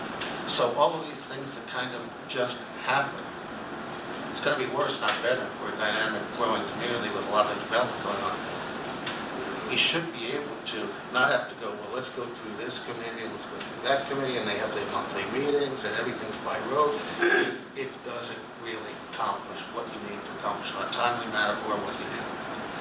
When time and time again, if a person out here knows, I'll use everyone as an example with the environment, I get a faster answer and a better answer and a more meaningful answer just by calling him, talking for 15 minutes, then I'm going to get, bringing it to the board, let's go to committee A, make sure it jives with what committee B wants to do. So, getting... So you're all right on line with the Okay. trends in the nonprofit sector, which is fewer standing committees, more ad hoc task forces or ad hoc committees that are pulled together for a specific project, like what's happening on this, and then disbanding when they're finished. And you're right, Ray, that allows you to bring in expertise that is very specific to an incident that you need to focus on. And again, Mike, it's the governance committee's role to figure that out and make sure it's all working. But imagine if that's all you did. Well, then you would have this exponentially more productive association by definition of committees, moving in a more timely fashion, doing better work, bringing the right information for deliberation decisions to the board, and if that's all you did, versus anything else, so I'll reorganize those notes, for you and get it to you. That would be helpful. I'm really, really, really glad you do understand. Good. Thank you. One last thing. The term disruptive was used here, and used in a negative way, like it's something we don't want. Disruption. I talked to Sergey Brin, Rich Barton, Spencer Raskoff. I could name the people out there who run very high-tech, big companies. Disruptive management is what they're looking for. You know what I'm saying? Right. I Okay, understand so the let's not concept. use this disruption, but they're driving us off our point or out of our lane as if that's a negative. It may not be. And if you stay in your lane, you end up like Kodak and Polaroid and you're out of business. We have to have enough vision to know that, yeah, plans are important. Yes, being in a lane is important. Yes, following a goal and accomplishing a certain portion of what's in the yellow, green, red is important. But during the course of the year, particularly now, there's going to be a lot of disruption out there, whether we like it or not. We have to know how to react to it and get ahead of it. Right. We don't do that now. These plans in here don't account for that. And a lot of times, disruption is a great thing. Somebody comes up to me and says, you don't know what the hell you're talking about. Okay, what do you mean? That's not good enough. I want to know what you make it better. Here's what you ought to do. Every once in a while you say, you know something? Light bulb just went off. You're right, I should be doing that. We have to have the ability to allow for disruption. So, Mike, I think one of the themes is just greater flexibility within, governance, deliberation, decision-making, and support. Flexibility and focusing on the things down the road in front of us as opposed to simply reacting to crises on an ongoing basis. Right, and be willing to be bold. We're going to make mistakes. That doesn't mean we're doing things wrong. If we're not making mistakes, we're not making any progress. You can capture it, you can notice it quickly and say, wait a minute, that may not be, we need to adjust this a little bit. But to just stay in the same old thing as if it's always going to be this way, and this is what my public administration textbook said I should do, because I'm a degree in that too. So, it's not the way to go. You can't be that rigid. And I think that too often, and it gets into compensation, I don't know if we're getting way out of hand here, but somebody's compensation is based on how they satisfy this plan. It's like the teachers. They teach to the test. And you're gonna have managers who are gonna manage to this. Right? And I think we deserve better than that, we want better than that.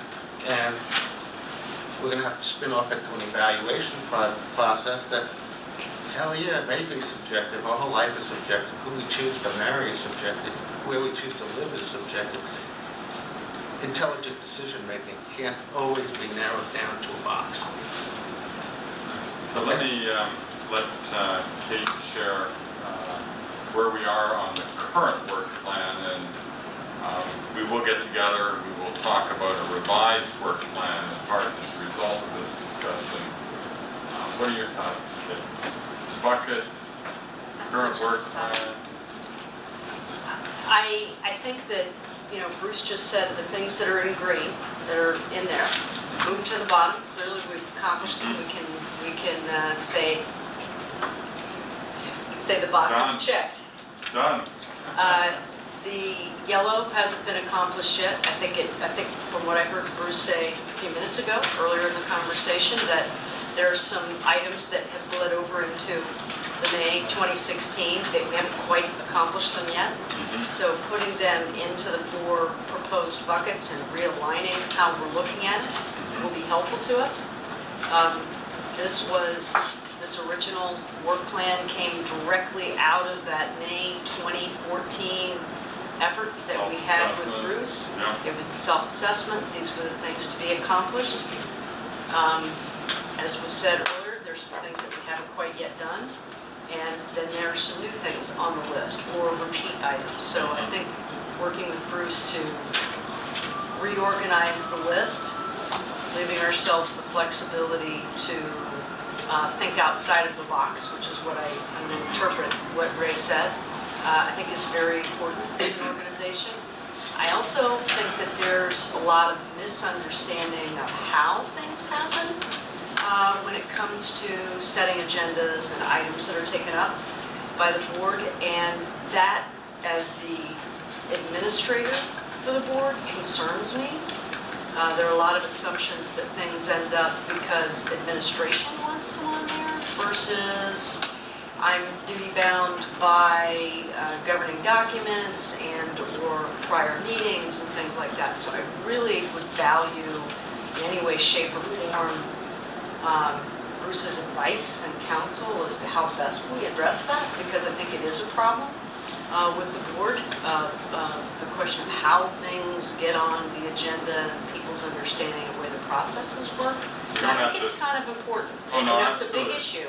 But we don't have to solve it today. No, but I think putting it's it on important. the list Yes, as Mike. things that are a Yes, priority. putting it on the Absolutely. list, it should be the top, because that seems to Absolutely. me, as an outsider, to be the key issue Yep. as to how things get put on the agenda and how we react to them and when and where we take them up Yep. and in which group. So I think there's a lot of work to be done on that. You know, in terms of the new board comes in April timeframe, we're going to have 4 new members. The idea that there's an annual orientation that includes the board plus the new members. We might want to think about how we conduct that so that early on, What I promised to do is I'm going to send around to you the plan of training that we had last year that unfortunately we didn't get to execute for a variety of reasons we don't need to rehash, but you know, this body did come up with a plan. And we were to execute that in April, and unfortunately it didn't happen, but I'd be happy to recirculate that so that we can discuss it, because that was something that was important to everybody, and this time last year you all agreed to that. And sure, no, this didn't is happen. continuous improvement. This Yeah. is not a destination, it's a journey, right? And once we think we're pretty good, we're going to find out, hey, there's still more that we can do. And so, you know, and just reflecting on my 5 years on the board, we made incredible progress. But what I'm concerned about is that there are big issues down the road, and we just get so tied up in what we're doing on a day-to-day basis, we're missing the stuff down the road.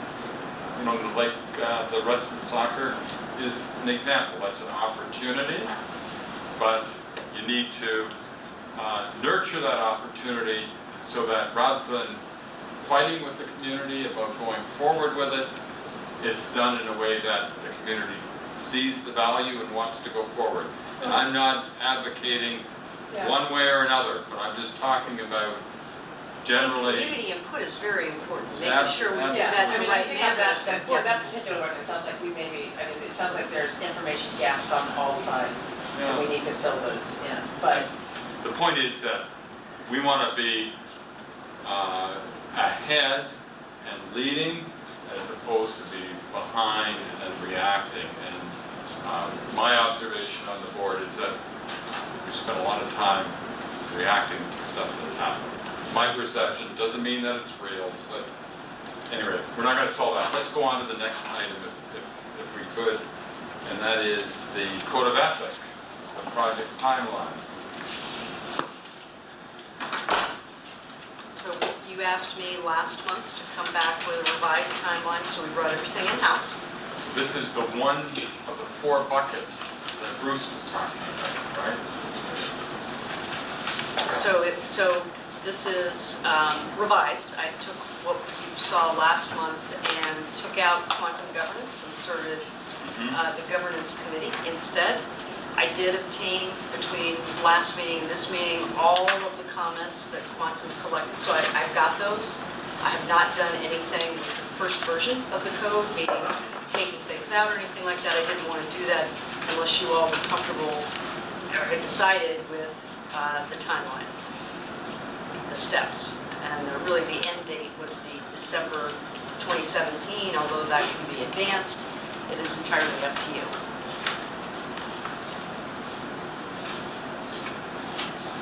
So, a basic question, how does this timeline and activity tie into the goals that we as a board have set? And I suspect that it's buried in there, right? The goals that you all set for me for 2017 that are in your packet tonight, is that what you're referring to? That and the board, because these goals aren't things that you're going to do on your own. If we distract you by putting other things, then you're not going to get the things done that. So the only, I mean, I'm looking on the second page of the 2017 goals that you all set, or as you said, me and technically, I guess the board, then it would go into area 5, managing competing resources. I'm thinking maybe, it's not really listed, but you could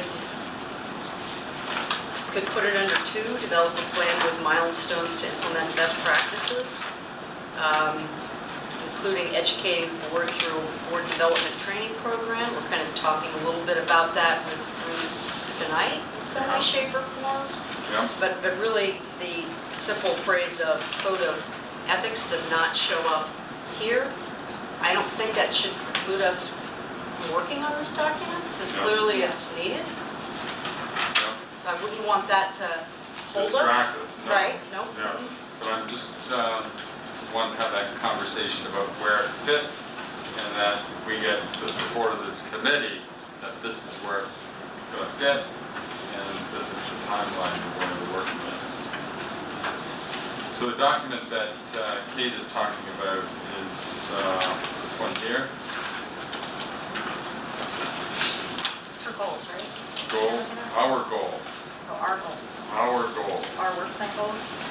No. Now, he Board means technically goals. that you Board set goals. for me. Yeah, they're Kate's. So many damn goals. So it's this sheet here, Mike, and I think it's maybe if without objection, you're probably going to need to change the name of this document because you keep referring to them as the board's goals, but it's got me listed here. Yeah. So maybe it's the board and CEO goals for 2017. It's called continuous improvement. and I think that we've got the process on the agenda But today. but that's a question, I mean, if that group is, this group is comfortable, then I can adjust Just that. for clarity's sake. I think that's an excellent solution. So we're talking about the second Are you page. talking about this, changing this to RA goals and CEO goals? It's Well, board, this board is, and this is, CEO. Mike continuously, and I'm just gonna hear it back to Sherry what I'm hearing from you. He continuously refers to these as the board's goals. And I interpret it as the board's goals that they want, that you all want me to accomplish, Absolutely. Absolutely. right? But you're saying the board is also responsible for these goals. Well, absolutely, it's a mutual Well, responsibility. the board can't say, okay, we want you to, These aren't the board's goals. yes, they These are. are CEO's goals. These were written for her. She is going to come back and present a da-da-da-da plan to the board. She's gonna do this and she's gonna do that, and are we gonna help in that? Absolutely. Are we gonna provide her support in that? Absolutely. But these are her goals. Right, but if we should not be taking, if we say that these are the things that No, we it's okay, want, that there needs to be No, clarity, we have because that we there's want her confusion. to Yeah. accomplish, we should then, we have to support that in more than just yay Kate. I mean, the budget should support it, but, Absolutely. you know, I mean, so. I But these think are that- still her goals. Of course, Right, they're goals, there's no, absolutely. but it is, they are a direct outgrowth of the board's goals. And if they're not, then these are not properly aligned. I mean, there has to be alignment. So our goals are our strategic plan, right? Right. Which is what these are aligned to. So these are her goals. Our goals are the strategic plan. And they should be in perfect alignment if we did it right. Well, the strategic plan and then If we did it these right. goals, That's, yeah. the goals for 2017. Yeah, so I wouldn't change this. I would leave it the way it is. That's fine, that's why I asked the question, because I want to make sure there was clarity. This is what the board has asked me to accomplish in this coming year. And so, because we're bringing another item, the code of ethics, which you all know is really important to me, we've got a timeline here. I want to make sure that I'm not distracting you from the things we already asked you to do. And I think you're right. I think it fits under focus area 5. I think it relates to item number 2, so it's not explicitly called out. I think, frankly, whether it was on my laundry list of goals or not, I think this is very important for the organization. And for this committee, I have no concern. I like this stuff, so this is okay.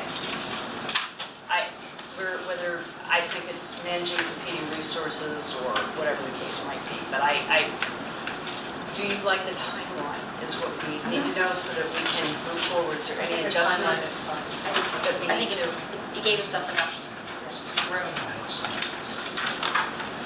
Us enough room. Us Yeah. enough room. Yeah. Sorry, because us. No, it's good, us. it's me with me, yeah. Yeah, all You of said us. you'd help me. I will help you. Okay, good, I will help you. all right. So it's going to come back to the board for approval by December 2017. Does the committee, if the committee does not object to this, would it be wise to make sure the rest of the board is comfortable with this timeline? Absolutely. Sure. Absolutely. Who cares what the rest of the board thinks? Kidding. Julie's sitting out here. Keep that up and put me on the top. Okay, so Is there, should we take an action? yeah, and when are you going to put it before the board? The February board agenda's already been set. Could go on the March agenda. It could go on the February as a consent item. Or it could go on April when the new board's in place. Doesn't mean the work doesn't keep going, we just keep doing it, it's just a, right? You tell me. I'm not going there tonight. You guys decide whether or not, I whether would you say, think it is. I mean, I would say that we should try and do it on the March agenda, you know, so that we can, I mean, I would like to see. It should be a layup. It should be, but, you know, I mean, I would really hate to think that an incoming board would go, no, we don't need a code of ethics. I mean, I really don't want to, like, start it over again.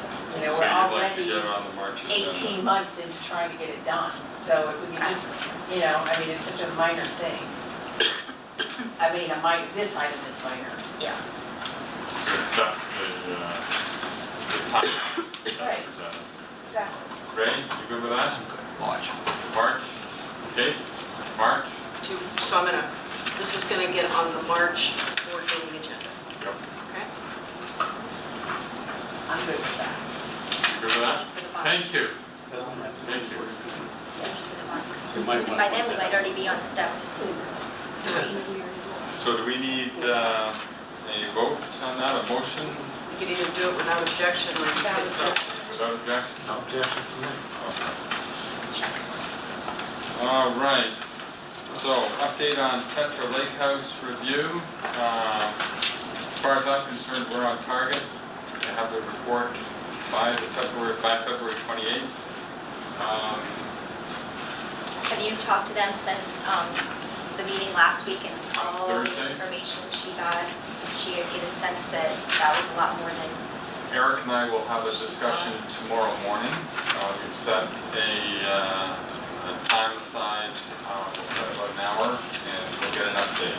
And what we'll hear is what the plan is, what the next steps are, milestones and that kind of because thing. I would hate for us, I know this is heresy, but I'd hate for us to be so far down this road and then cut them short because it's the 28th.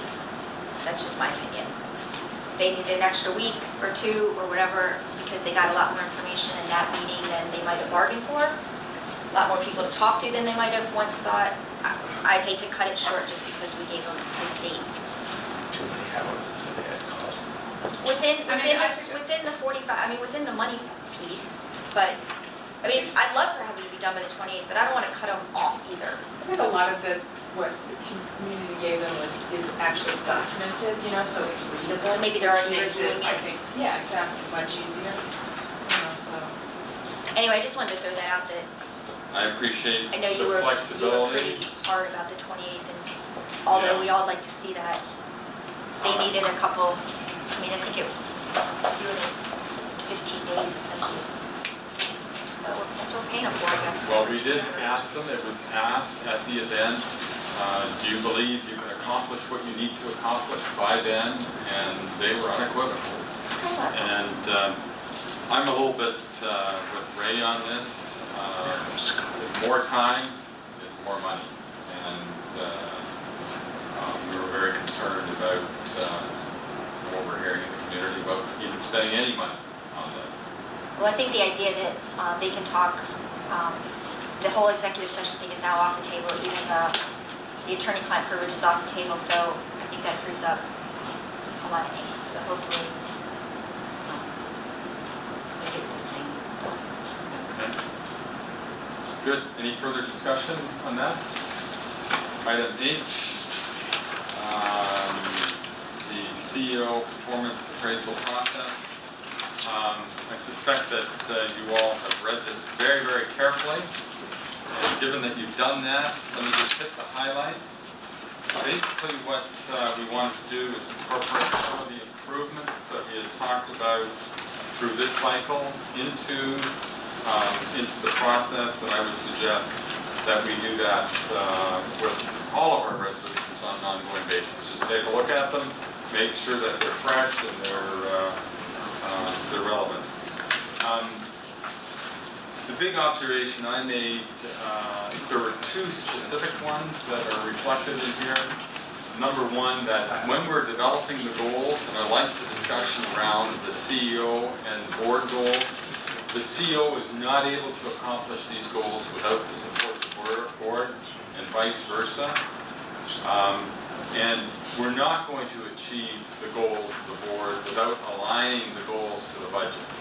And as you recall, we were in the budget process, we were talking about goals, and we were looking to find ways to ensure that if it were a priority for the board, for the CEO to accomplish something, that they in fact had the resources to do it.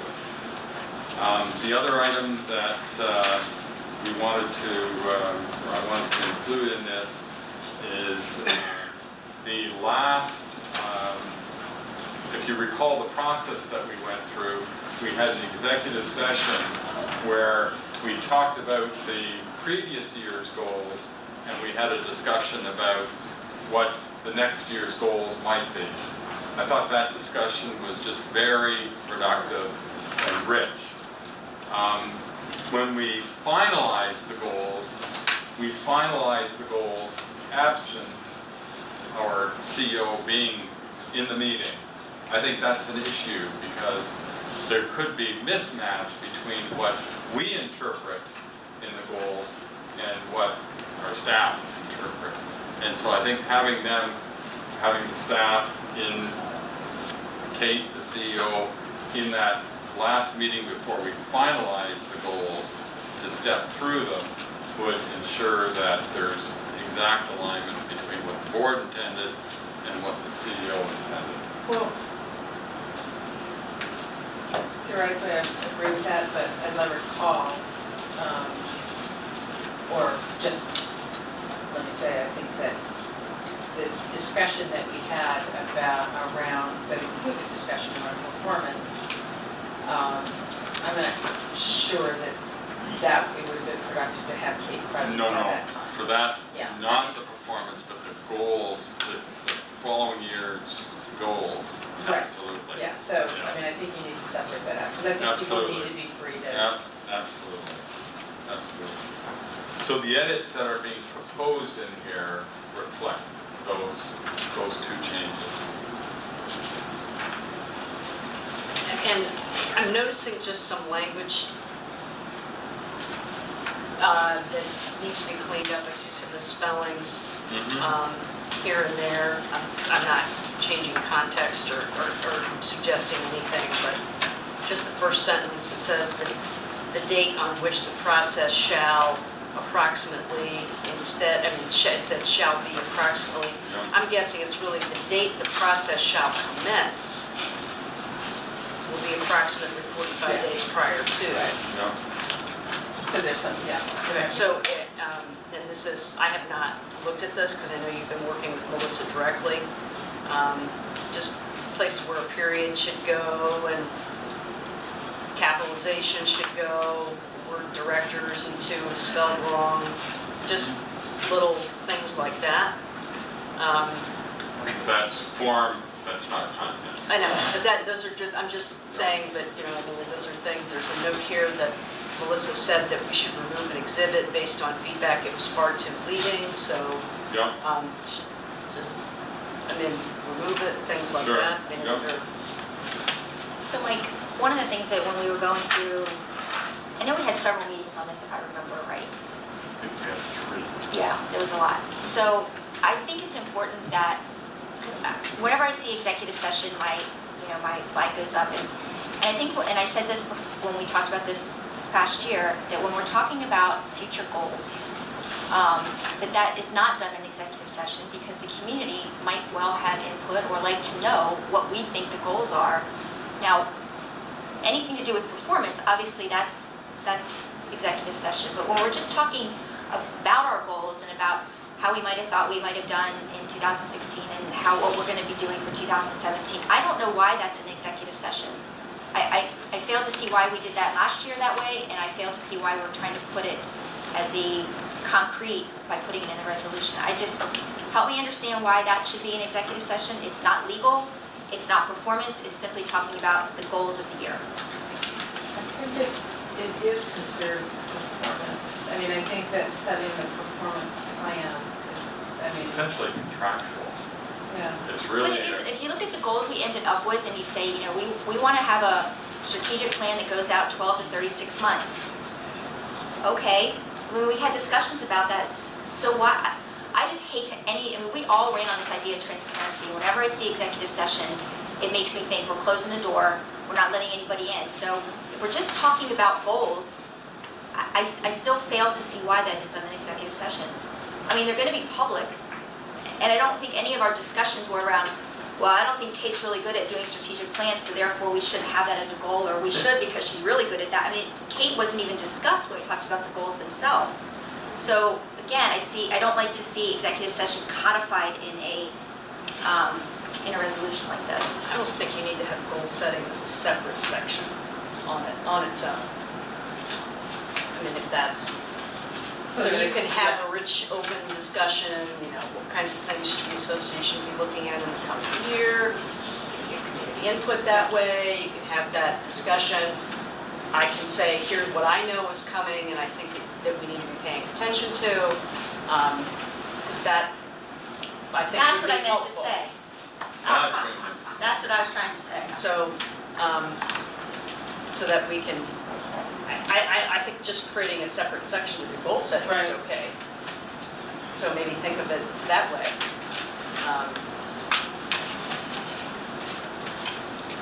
Ray, what your thoughts? Thinking about the cycle that we went through this time around. Yeah. and,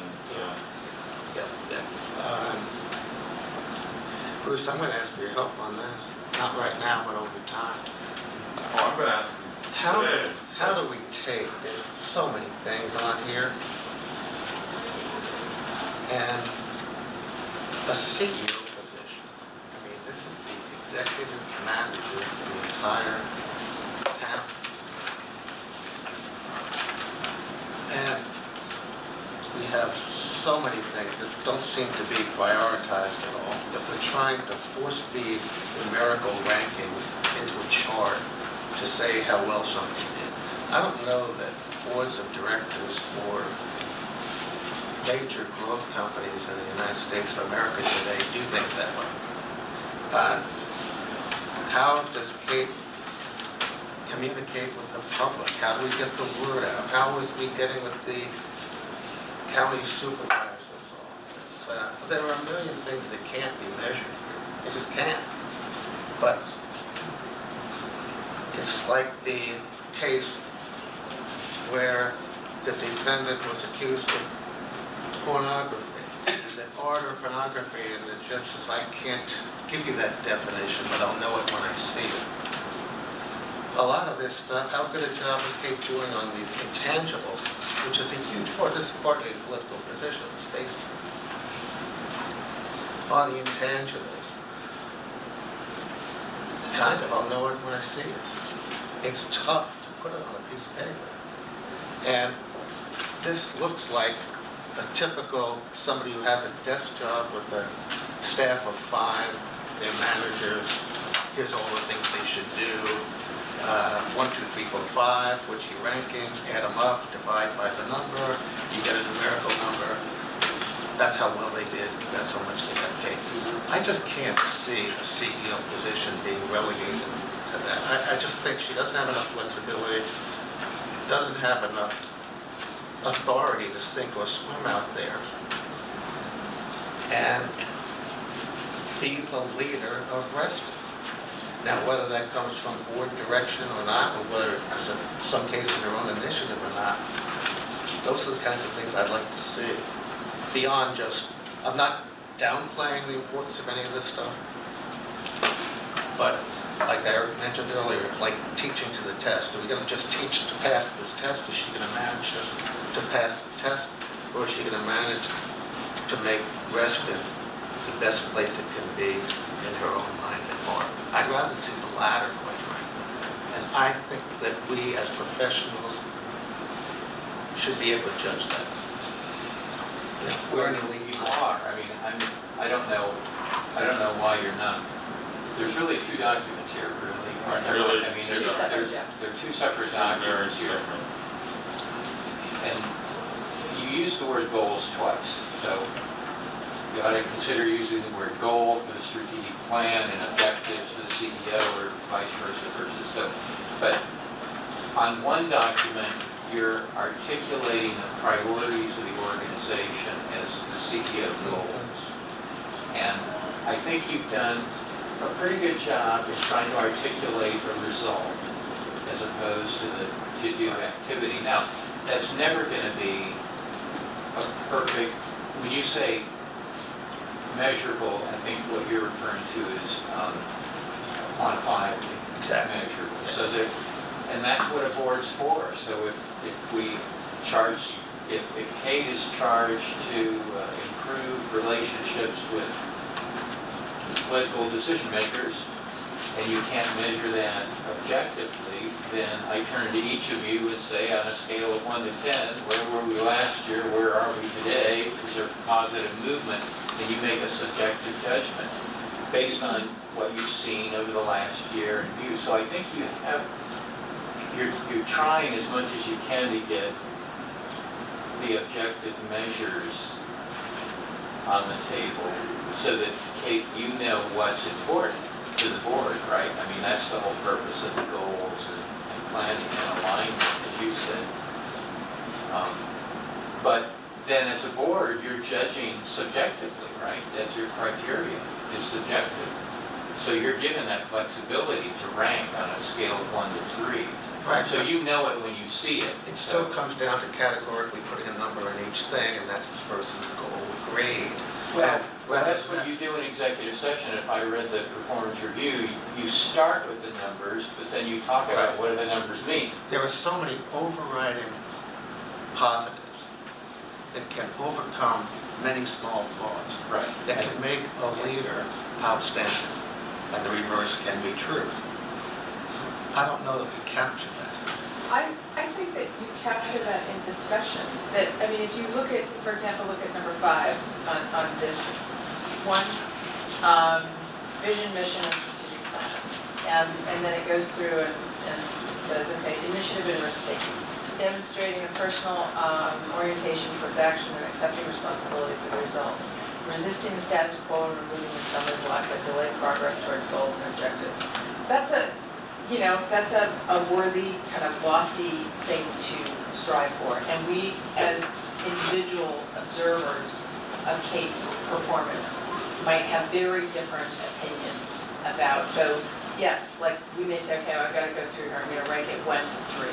And maybe I'm going to rank it at 1 and you're going to rank it at 3 and Cher's going to rank it at 2. But then we're going to sit around the table and talk about and have a discussion that says, well, you know, on issue XYZ, you know, Kate did blah, blah, blah. And maybe you're going to say, yeah, you know, I hadn't thought of that, but yes, I do remember that. And yes, she did, I don't know, demonstrate, you know, excellent risk taking or something, you know, or whatever it is. I mean, I think that it just creates the basis for a discussion that we then, you know, sort of move. And you put a number down, and there's numbers, I don't know. Yeah, but we don't take those That's a numbers. misnomer. Yeah. That's a misnomer I mean- on this form. You're really not ranking 1, 2, or 3. You're on every single item, you're selecting exceeds expectations, meets expectations, or needs improvement. That's an opinionated, broad. Right. I But know it somebody when I can see it, exceed judge. expectations on 9 out of 10 things, and that I 10th could- thing but I could- is so important. And if they're horrible at that, they fail. Well, I don't Yeah, know. but then we would have ranked that appropriately. So you But rank there's that 0 two- and everything else No, no, 5, no, you still it- get a high ranking. Meaning that in the list of what's most important to us, the item that you just, you know, theoretically cited, you know, should have had a much, you know, like we would have put more importance on that. That's never going to happen. So we're not going to resolve all this today, but just to recap in terms of the process, there are 2 documents that are key. One is what we call the Chief Executive Officer goals, and that's pretty specific in terms of Right. outcomes that we're looking for. Yeah, I'm not. The other document is really a survey instrument, and it's informative, it facilitates the conversation about all these other issues about leadership. And those 2 documents are what we use to help assess performance. The survey is cast broadly, board, senior staff, community, and And elsewhere. again, it's the misnomer on the number, you could call them A, B, and C. When I do this type of work, what you basically say is X percentage of the responses where it exceeds requirements, X percentage where it meets requirements, X percentage where it meets improvement. But Ray, what you're saying is so important, and I think I read it in the process, which is you start here, and then you go into executive session and say, what's it all mean? Right. And then that's when you as a board talk about what's more important, or what were these extenuating circumstances, or, you know, even though this was down, it's not that important to us. You had that discussion, right?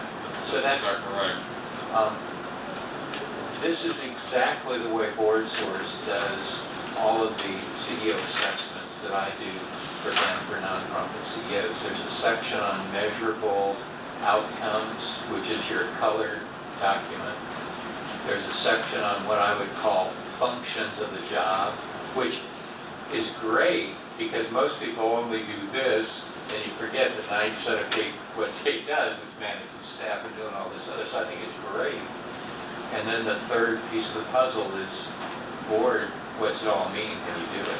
I think the misnomer is that using the word ranking and using 1, 2, 3 versus having the 3 choices right in front of you after each item, where I'm checking a box on the choice as opposed to picking 1, 2, 3. It's a mechanical thing, but it's pretty important when I visualize it. Let me raise a point that Sherry discussed, and that is, you know, do we do the goal setting in a public and open forum, or do we do it in an executive session? And I looked at this as really a contractual matter, and for that reason, it should be done in an executive session. And I'm also proposing that it not be done in isolation of the CEO. The CEO needs to be part of that conversation, because we may ask that things be done, and it's just impossible for whatever reason to execute. Or the way we've interpreted it and the way the CEO interpreted it are in opposite directions. And so having that last meeting where we finalize the goals be done, that includes the CEO. I think that we as members of the board have been elected to represent the broad community. We should be soliciting input from the community as we go along. In addition, clearly, and Kate's really been very good, RA's been really good about this, is the strategic planning process. And so frankly, at some point, aligning the strategic planning process with this process would be helpful. As I said, this is a journey. We're making improvements as we go forward. I think you're both right in the sense that these goals are done in a public forum. These goals are the strategic plan goals you want the community's input on. Right. Your secondary use of the small g goals, which I call objectives, that is contractual. So I think you're both right from that perspective. So, and then once the contract, you actually make that public then too, right? Make it public. So we do everything in Weston in public. It becomes public. So, Whether you like it or not. If you like it or not, we do. I just think the discussion with Kate in the room to talk about the goals that are going to support the strategic little g, the objectives that are going to support these goals, I still don't see why that is not done in a public forum. It's just a discussion. It's just a discussion. What's finalized on the piece of paper can be done in executive session if we have to get it, if we're not agreeing or whatever. But the less executive session, we're just talking about objectives to meet a goal. It's nothing super secret. It's nothing, I don't understand why, we have to, who knows, nobody's gonna even come to the daggone meeting anyway, so. I think we're all in agreement. No, Mike's saying. No, I'm with Mike on this. And I know that everybody thinks I'm the wide open, leave everything to everybody type of guy. On this particular one, sitting in the conference room at the rectangular table and hammering this out with Kate there and having a free-flowing discussion where we're going to say a lot of really dumb things and a lot of questions and all that kind of stuff, is going to get you a much more fruitful discussion and a much better result than sitting at the V shape with all the people out there and being polite with each other and all of that kind of stuff. We're going to, sometimes I'm not. I'm accused of not being anyway, but don't take offense. you can't actually say whether you're polite in executive session, out of executive session. But there's much more you can say that has There nothing should to be do nothing with. you would say in executive session you won't say in public. Yes, that's true. So, It's just like there's a lot of things you'll say in your own household that you wouldn't say if you not were so in a much. church or school or something else, okay? But the discussion will be more fruitful, the interplay among people will be much more open in that room. And we're going to tell the people what we come up with. They're going to have major input on what's going in the room in the You'll first see place. it. And so this In is, public. You just raised a bigger question on why in what we say in executive session is so much different than what we say in the public. on most issues, Let's yes. I'm let's not- save that as a separate discussion. Yeah, that's, obviously I'm on your side on that. This is one case where we're gonna get a lot more accomplished. The public's gonna get a lot more accomplished by us if we just hammer it out. And then, I hate to even use executive session. It's like having a business conference where there are some that everybody is not involved in, okay? There's nothing nefarious about this, nothing that we're trying to keep from anybody. It's just getting a quicker, more efficient, better result.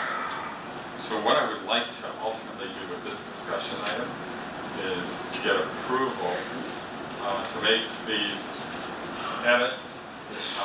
Kate picked up a few grammar and other improvements, but can we get your approval for the draft edits here? And move this to the board to have it approve the revisions to the resolution? Yes. So I can highlight them. First item is under item 1, and it's basically to align the goal setting process with the budget so that if it's a goal, we've got the resources to accomplish it. The second item is under item 3, where we have the CEO join the board as they finalize the goals.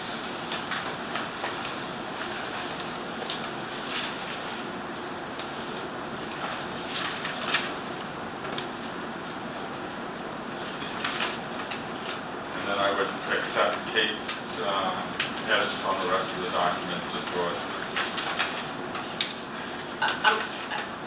I'm concerned that that goal-setting piece, I'm confused in terms of what, I wasn't sure I heard finalization on that, because I said, gee, I think the goal-setting should be maybe a separate, in fact, I would start asking for goals, you know, and if, you know, board member input, what do you think the goal, I would do that kind of right in the initiation process, data gathering, some way work that in, hey, the board's getting ready to set CEO objectives based on the strategic goals for the coming year, invite community input as well as your own, what should we be aligned with, and technically we're going to do that this year with the budget cycle. I mean, I'm trying to work with the Communications Advisory Committee, Community Engagement Advisory Committee to put something that together so we get that. We hear, you know, what community priorities are, what their interests are, which to me would probably line up with, you know, here's where we are. But, so I'm that's the only thing I'm concerned here is the placement. So you're of where okay? you. Sure. I think that's... I mean, I think something needs to be added early on the process. Of one, there's kind of part 1 of gathering the data and getting the numbers, as Bruce said, with needs exceeds, needs improvement. That's one piece, and then the other piece is what are we interested in the goals to be? So let's take care of the other 2 items, and Okay. then let's talk about the goal setting. So the one item has to do with aligning it with the budget process, which is under bullet number 1. The second item is how we, for lack of a better word, negotiate the final goals. That's item number 3. And what Kate is talking about is gathering information for the goal setting process, which we did, but is not explicitly captured here anywhere. If you look at Well, the... yeah, sorry, go ahead. Go ahead. Paragraph 2, the third paragraph, or the second paragraph. Where it says the board governance committee is responsible for presenting preliminary goals. There you go. Right. There it is. Take that and move it to the first section. Yeah.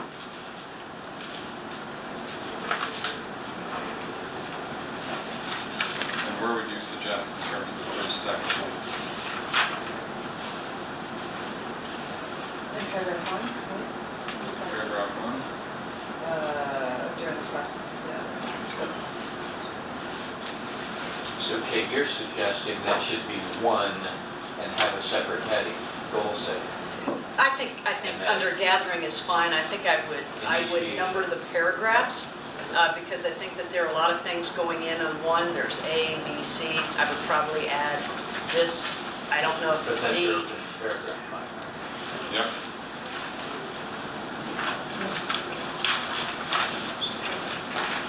And maybe that's one of the first things that you,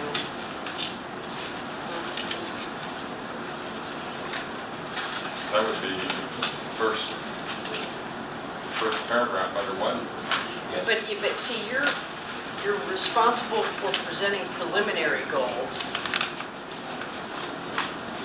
Where are you gathering the information? I think that's just a phrase needs to be added on how you're gathering the information to develop preliminary.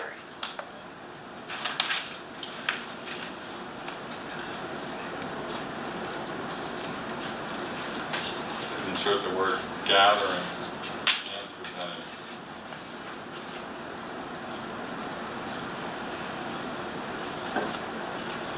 I don't want to create too many steps, but I'm thinking we want to gather and have a discussion before With you, you're presenting. with you and the community in open session, let's talk about what the goals should be for the next year and how they're aligned to our strategic, how we should do our objectives for the next year and how they're aligned to the goals. So, Mike, one of the challenges here is through Carver's work you've read, you can't tell the committee everything they can do. Well, So absolutely. when you say that the governance committee recommends preliminary goals to the board, you assume you guys will figure it out. And you'll talk to Kate, and you'll gather information, and you'll have meetings, and they'll be open, whatever you'll do, you do. Absolutely. But you can't detail and dot every single I and cross every single T, Right. or you're gonna be Creates here for a long inflexibility. time. Absolutely. And what I'm thinking about is, I can tell you, as a member of the board, a very active volunteer, I'm meeting out. None of us have the bandwidth. I think that was one of the 4 areas we had talked about, the degree to which members of the board serve on the various committees. So I would rather have it general, and we will figure it out.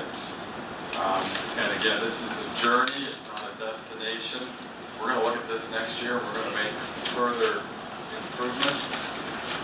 This is a guide for future boards as it considers evaluation.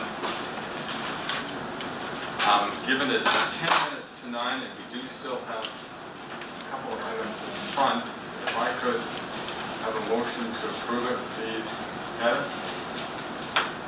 Sure, motion to approve with the edits. Second? Steve seconds. All in favor? Aye. 3, A, 1 nay.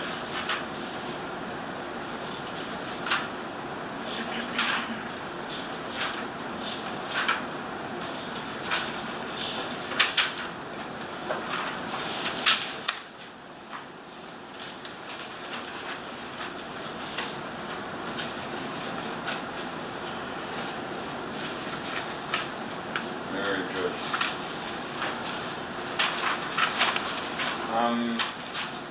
Item number I is the conflict of interest policy and statement. Given all the discussion about conflicts of interest and whatnot, I had asked Kate to share what the statement is. I thought that might be useful for us to take a look at it and see if we have to provide some clarifying language in this. So I open it for discussion.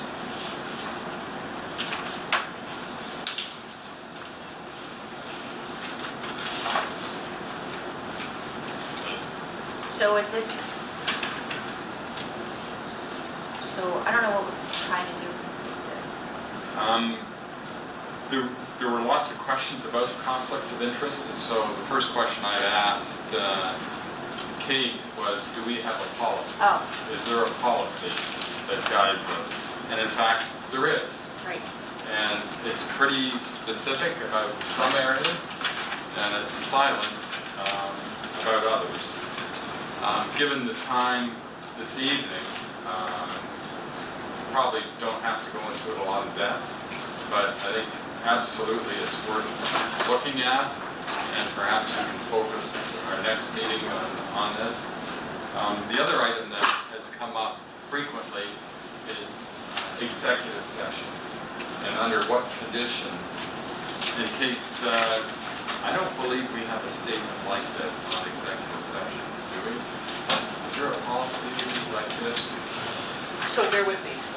Before we move off of this, is this discussion on conflict tabled until your March meeting? What is our plan with this document here?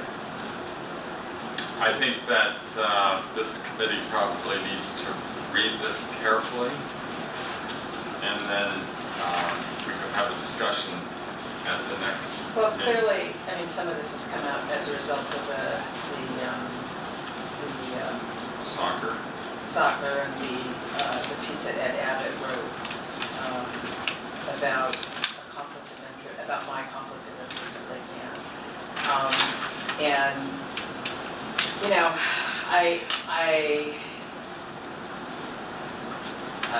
and I guess he actually thinks that there's somehow a conflict of interest with Tetra in the coffee house, although I can't make that fit, and I can't imagine. You know, I mean, I don't even, I have to go back and look at when we first wrote the first offer on the coffee house, but I don't think there was even, I don't believe there were overlapping years, but, so I think that, I'm gonna presume that that's why this is here. I mean, you know, there's two ways to look at a conflict of interest, I think. One is, you know, if you own a dock building company and you're, you know, proposing that a dock get built, and your uncle is gonna, you know, submit a contract, and you have direct, you know, obvious conflict. Your son or your wife. I think the other one is that is about your interests. You know, where do your loyalties lie on a topic? I think that's much harder. You know, I mean, clearly my loyalties are at Lake Ann, not for personal financial gain. I mean, obviously now that I own business down there, I certainly would like to not see it go down the Cooper, but I have been a long time advocate for that community for many, many years. You know, I mean, bazillions of hours of volunteer time doing festivals and, you know, the craft market and all of that stuff. But so I think that one is a little harder to articulate or to say. I mean, like, you know, would I like to see that dock get built at Lake Ann? Absolutely, I would. But I think there's another issue. I mean, like, allowing a community to be burdened by an ill-maintained asset is another topic, I guess. But in terms of direct conflict, you know, based on this document, I do not see a direct conflict of interest. Now, at the last meeting, I absolutely screwed up and should have, you know, made the nice disclosure again that, you know, that Rick was my husband and that we own property there. And that was an absolute failure, you know, but we weren't voting on anything, you know, so I mean, I think I just kind of, you know, the attack came so fast that I kind of got rattled. But I think the question of, though, you know, having, you know, Ray and I are both real estate agents, and one of the comments was that, well, you know, if you sell property in Reston, then of course you can only vote for development, or you can only, you know, and that's very, I mean, people really, you know, they can impugn your character, they can, you know, as if you can only vote your pocketbook. Although, I mean, what I personally always want to express to people is like, you know, real estate in Reston, it's about a $400 to $450 million a year market. If nothing was ever built here again, I mean, I don't think I've ever sold a new property in Reston. I mean, I've never done a new, you know, like I never have sold a brand new condo, for example. So, you know, I don't need any more property built to continue to be a successful agent. So I think that's what this comes out of, is that, you know, a reminder about what is and what isn't a conflict, and yeah. Let me go just one step further, and if the community does not believe that this statement adequately reflects the conflicts that could exist, then the statement should be revised. I don't think I'm very active in the youth tennis community. I don't own a tennis court. Right. I don't own a share in a training program. I just happen to have a kid who loves tennis. And I happen to think that Reston could have additional amenities that would service the youth community. So is that a conflict that I should advocate for that? I think those are very different situations. Well, except, you know what? I'm just putting it on the table, Right. so because So, it's a but Sherry, spectrum. here would be the thing I would say. So I'm a person with deep experience at Lake Hampton, right? I've lived there or owned there for 17 years. I know the community well. I understand what its challenges are. I have worked extensively with the merchant community to try and sort of help them put their best foot forward. You know, the craft market proceeds we have used to redo graphics for them. You know, because a lot of small businesses are not good at sort of putting on different hats. You know, and so it's like, okay, I'm a good chocolatier, but I made my sign in Word, you know, as opposed to having it graphically designed. So, does that, so the board, right, could use my expertise, right, could use that by way of you know, leveraging it, you know, leveraging that understanding. It's like, you know, have rich, complete discussion, but instead, that's just not at all what happens. But I think it, just from my perspective, and let me just say what I think happened, and that was, I actually only found out after the fact that was your husband speaking, because he wasn't even introduced, you know, and the fact that there was a husband and wife relationship there. Later found out that he was also the president of LARCA, and he's a member, maybe you're both a member of the merchant group, the merchant association or whatever. Okay. But it's just not, I mean, when you look at the conflict, it's not direct only, it's direct or indirect, and it lists a lot of different things in here. I completely understand. And I know that you admit that you probably should have disclosed that was your husband. Absolutely should have. There is no doubt about that. Absolutely no doubt about it. Well, let me just get all my thoughts out. The other thing is, when kind of this started percolating, I did go on our website and looked at our conflict of interest statements, and they're not all up to date. Like mine's on there, so I know they got updated, but yours is dated a year prior, like yours didn't get updated, and there's a couple others that weren't updated. I think Lucinda's wasn't the newest version, so that's a problem. Right, so here's what happened. We all filled them out at the same time. Chadwick was asked to review them because they're, for whatever reason, people make mistakes in them all the time. And I actually made a mistake in mine because the upper portion of mine did not have my home address. I mean, it had that listed as an asset, but it didn't have it on the thing. I corrected that at a meeting, I gave it back in, and never saw it again. So, you know, I hardly think that that's though, I mean, that's sloppiness, right? But it's not criminal. I mean, that's, you know, it's not criminal. it's sloppiness, and it's, and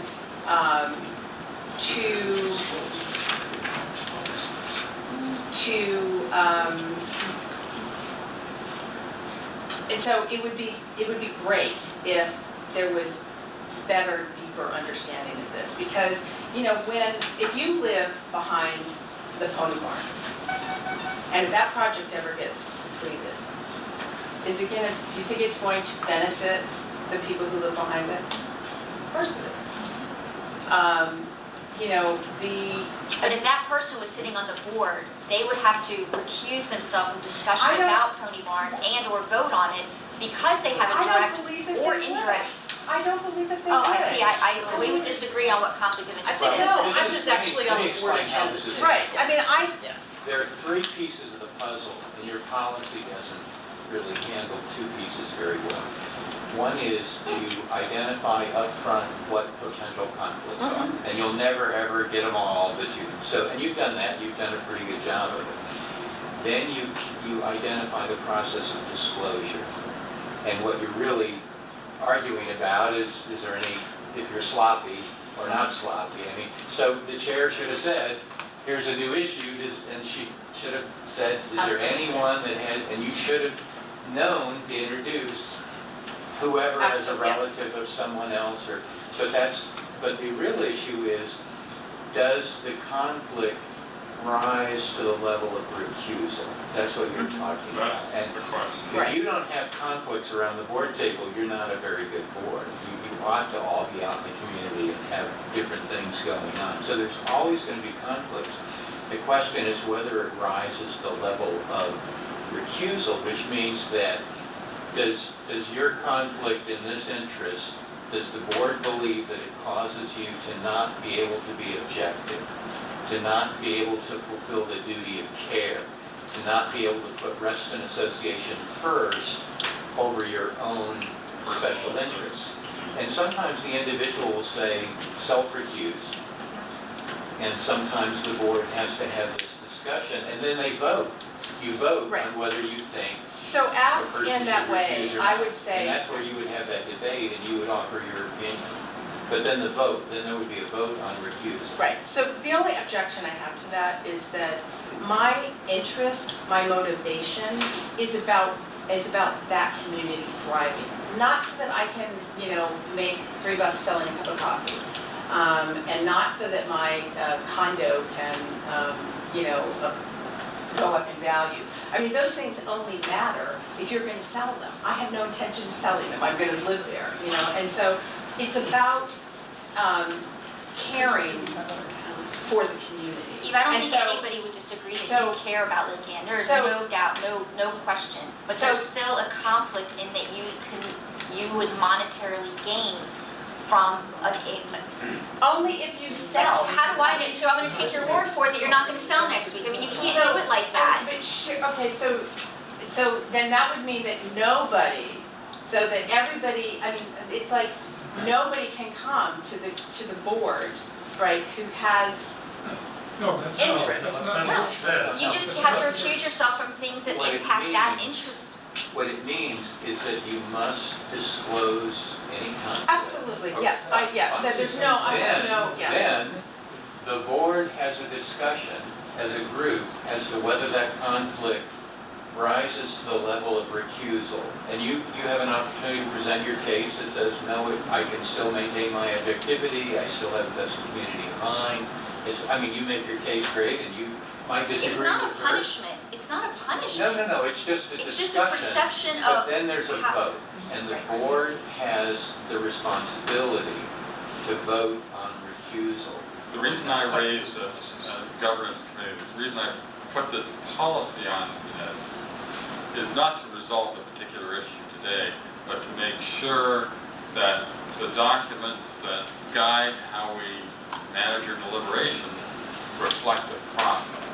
And so it sounds like it does not. It falls short. But it should.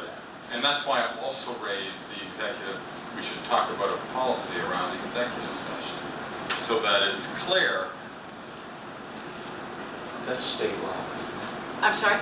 Isn't there a Some of it is state law, but I think that the process piece that you are talking about is missing, so this is For where, conflict of interest. right, this is where we want more clarity, and we want spelling on how to do it, as opposed to the last document they're talking about. So, well, this is a mirror of the statute? So, Mike, you're right. So you want to advance this for further discussion to rewrite the conflict of interest policy? Correct. So without objection, I'd recommend that we bring it back to your March meeting. Very good. I just see lots of hands here, and if I could, I'd like to talk with the board about when we might be able to take comments from the audience. Let's deal with that issue first. Do I get to chime in on the previous issue? You do, but let's take care of this. Let me make a recommendation. I propose that, I was hoping that we would keep this meeting to 9 o'clock, because that's what we're scheduled to. We could extend it, but I would want the committee to agree with that, and I would like us to decide when we would hear comments from our members. Let's extend to 9:30. Eve? So is that, we're going to call that a motion, or That's a without motion. objection? That's the motion. Okay, so, Keep it simple. So we'll take member comments. I would like to finish up on this topic first. And then we'll take member comments, very brief, so we can finish off the agenda, right? I'm looking at this and how I was prepared for it was to discuss a general way that we're going to be looking at conflict of interest, the policy, what it is. And I know there's a lot of lawyers and legal things out here, but a lot of this just comes down to common sense. If you don't know what's a conflict, and 90% of the time, there's something wrong there. But in no way did I think it was going to involve anybody's personal case. We've got a lot of stuff the last couple of weeks that's been put on the table. I need to study a lot of it. I'm in no way here to defend or attack it. I never intended to, and I'm not about to right now. I don't know enough about the case. I don't know enough about the objections to what she did. I don't know about her. And that's not what this was supposed to be about. We wasted 20 minutes on one personal thing. And by the way, just because I'm in real estate, I'm going to favor developers. Hey buddy, go read the comments. That's what it says. I spent 4 years on Rescue Reston, fighting for open spaces and zero development. And I didn't get any flowers nor any Christmas invitation any of those years from Northwest Mutual. And I really don't think I'm going to be on the Christmas list in the future either. And as for last year, I don't think Pizzuto had me on their Christmas list either, for all you people that are in North Point and at the Pizzuto, the St. John's Woods situation that I'm fighting very, very hard for. And RA has a letter out there, 9-0, in support of no development. So, I guess I'm pretty stupid. I can make a hell of a lot of money if I just say, hey man, just go ahead and build all this stuff. I'll sell it for you. But, another example, the stuff can get really out of control. You can really start pointing fingers, and if this person has some potential conflict here, there, and everywhere, we got to come together a little bit on this. As for specific cases, there's been 4 or 5 of them in front of us the last 2 weeks from out of nowhere, more than I've had in 2 years in the last 2 weeks. I don't know where I come down on them. I haven't studied them. I don't know the details. Tonight's not the time to spend 20 minutes to half an hour defending or attacking anybody on an individual thing. Let's just move this on. Am I right? Are we just looking at general policy here for conflict of interest? You know, I think that we need to look at the policy and reflect on the discussion that we've heard in the community, and does this policy adequately provide guidance to the board? And I think I the don't know answer that is, we're ready to make that statement that this is. Well, we're gonna go look at it. We'll look at Is it. this without objection we're putting on your Correct. governance committee Without- agenda yes, for March? correct. I'm just asking the Yes. question. Yes. Okay. Okay, Eve? That's all. That's it. Good. Sharon? good. Good? Okay, Any comments from the comments. It's Come on not up. a comment, it's a question. Something, South. Terry Maynard, 2217 Lake Robin Lane. Just looking at paragraph B in this, it says that someone with a conflict of interest can participate in the discussion, okay? And then it says it may abstain or vote on the matter, okay? Fine. My question is, taking this last month's example, hypothetically, if something went to a vote there, let's build floating docks all over the land. If the next sentence says, no action shall be taken except by affirmative vote of a majority of the disinterested directors then serving. Does that mean all 9 of you could vote? She could. Let's not she make could it have- personal. Well, I'm just using a hypothetical. Just an example. I'm using a hypothetical, and she voted, maybe voted no. Does her vote count? I mean, this says, because she's not disinterested, she has a conflict. So, my question to the board is, what the hell's the point of that sentence? Well, that's Yeah, we're gonna have to precisely That's why my I question for brought the board. That's our question for the board. That's all I got for you. Thank you. And if you've got suggestions for improvement, Okay, please, forward on. And what I would suggest is use track changes and edit the document directly. Can I do that? Is this a Word document that I can do? I will put it on my docket to send to you All electronically. right, I don't have a lot of. That's Got other, Erwin had a comment. Bob was commenting. Bob Petrie, 2503 Foxcroft Way. Number 1, conflicts of interest statements and policies protect you as board members and protects the board as a unit. I've been in financial industry for 48 years. I put people in jail for doing things that they're not supposed to do because of conflicts of interest. It happens all the time. Conflicts of interest statements, by virtue of you being a board member, you have your first loyalty as a board member when you're acting on the board is to the organization and to your membership. Number 2, conflicts of interest as defined are anytime a benefit directly or indirectly inures to the benefit of the person. So, most of the well-established conflict statements say, number 1, you will report annually, or when there is a substantial change in your conflicts. It protects both parties. It is not that you're being eliminated from the discussion or your knowledge of the property or whatever the issue is, but you step away, then the vote takes place and you go on. Where people do get in trouble is through more, at times, the appearance of conflicts of interest, which kind of raise these issues, which are really very sapping on the energy of the office. So think about those as you go through this. absolutely. And lastly, you should extend it to the staff as well. That everybody in the organization who inures to the benefit of the organization is on record. Everybody knows what the standards are. And go forward. As Bruce has said, you as the board can decide what materiality is, and you should. No, keep it there. Appreciate that. Good insights. Erwin? I think his comments were very well taken, and I would like to add just a couple.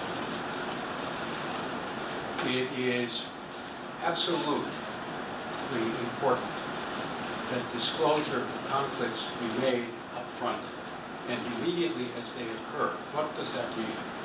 That means when I acquire something which is material, such as a coffee shop, I must come forward and disclose that.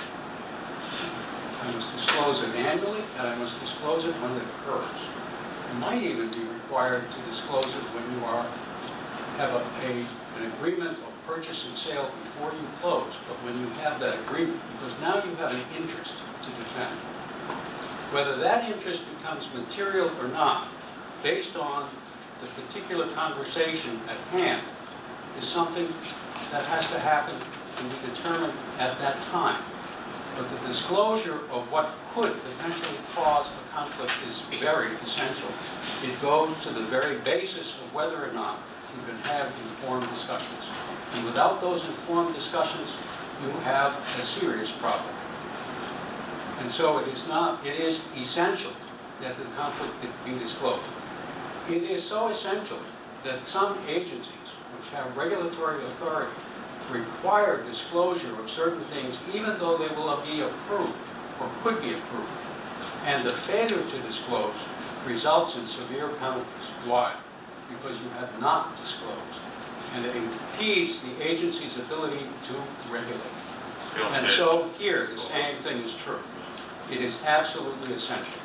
Second, the conflict doesn't necessarily prevent you, as is pointed out, from engaging in the discussion. People are aware of the conflict and they understand you could have an interest, and that interest may be material or relatively immaterial. But people need to know. If they do not know, then the discussion is not truthful, because that interest has not been disclosed. Third, You only had 2 points. You said 2 points. well, I've decided to extend. You know how lawyers are. We just keep I'm going. waiting for 4. Thirdly, the Part B here means essentially that someone can vote who has a conflict. But that vote will not be the deciding vote in a vote by the board. So, if it's a 5-4 vote, and the person who has the conflict is voting in favor, that vote will not be counted, because that will be the deciding vote. And so you'll have a tie, and it will be unresolved. That's straightforward. So it looks like we need to do a little bit more work on policy, which we will. The final point. Number 4, I told Number you. 4. To see. To see or not to see. Conflicts for lawyers are very sharp. And they're sharp because you cannot serve 2 masters. You can never serve 2 masters. As soon as there is 2 masters, you're done. And you walk away from both. You're not lawyers. And you're not acting in a fiduciary capacity such as a lawyer acts. But you are acting in a fiduciary capacity with regard to the corporation and to the interests of the membership. And those have to be primordial. If you cannot represent and hold yourself forward when you have that as a primary obligation and another one, which may be secondary or may be primary, depending on what issues are in controversy. And so it is absolutely essential, once again, that the conflict be disclosed, and it may be such. The person should recuse themselves simply because the conflict is too strong, or even appears to be strong, even if it is not.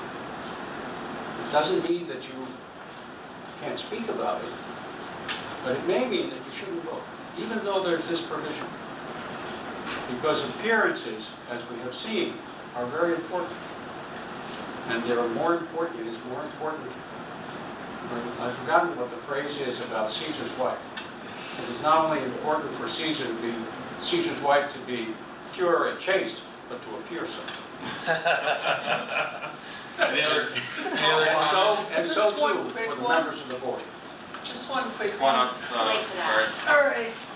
Mary Brett, 11797 Bayfield Court, Reston. I just wanted to point out to you that on the third whereas, there's section 13.1-871 of the Virginia Code, and that's what governs conflicts of interest for boards such as yours.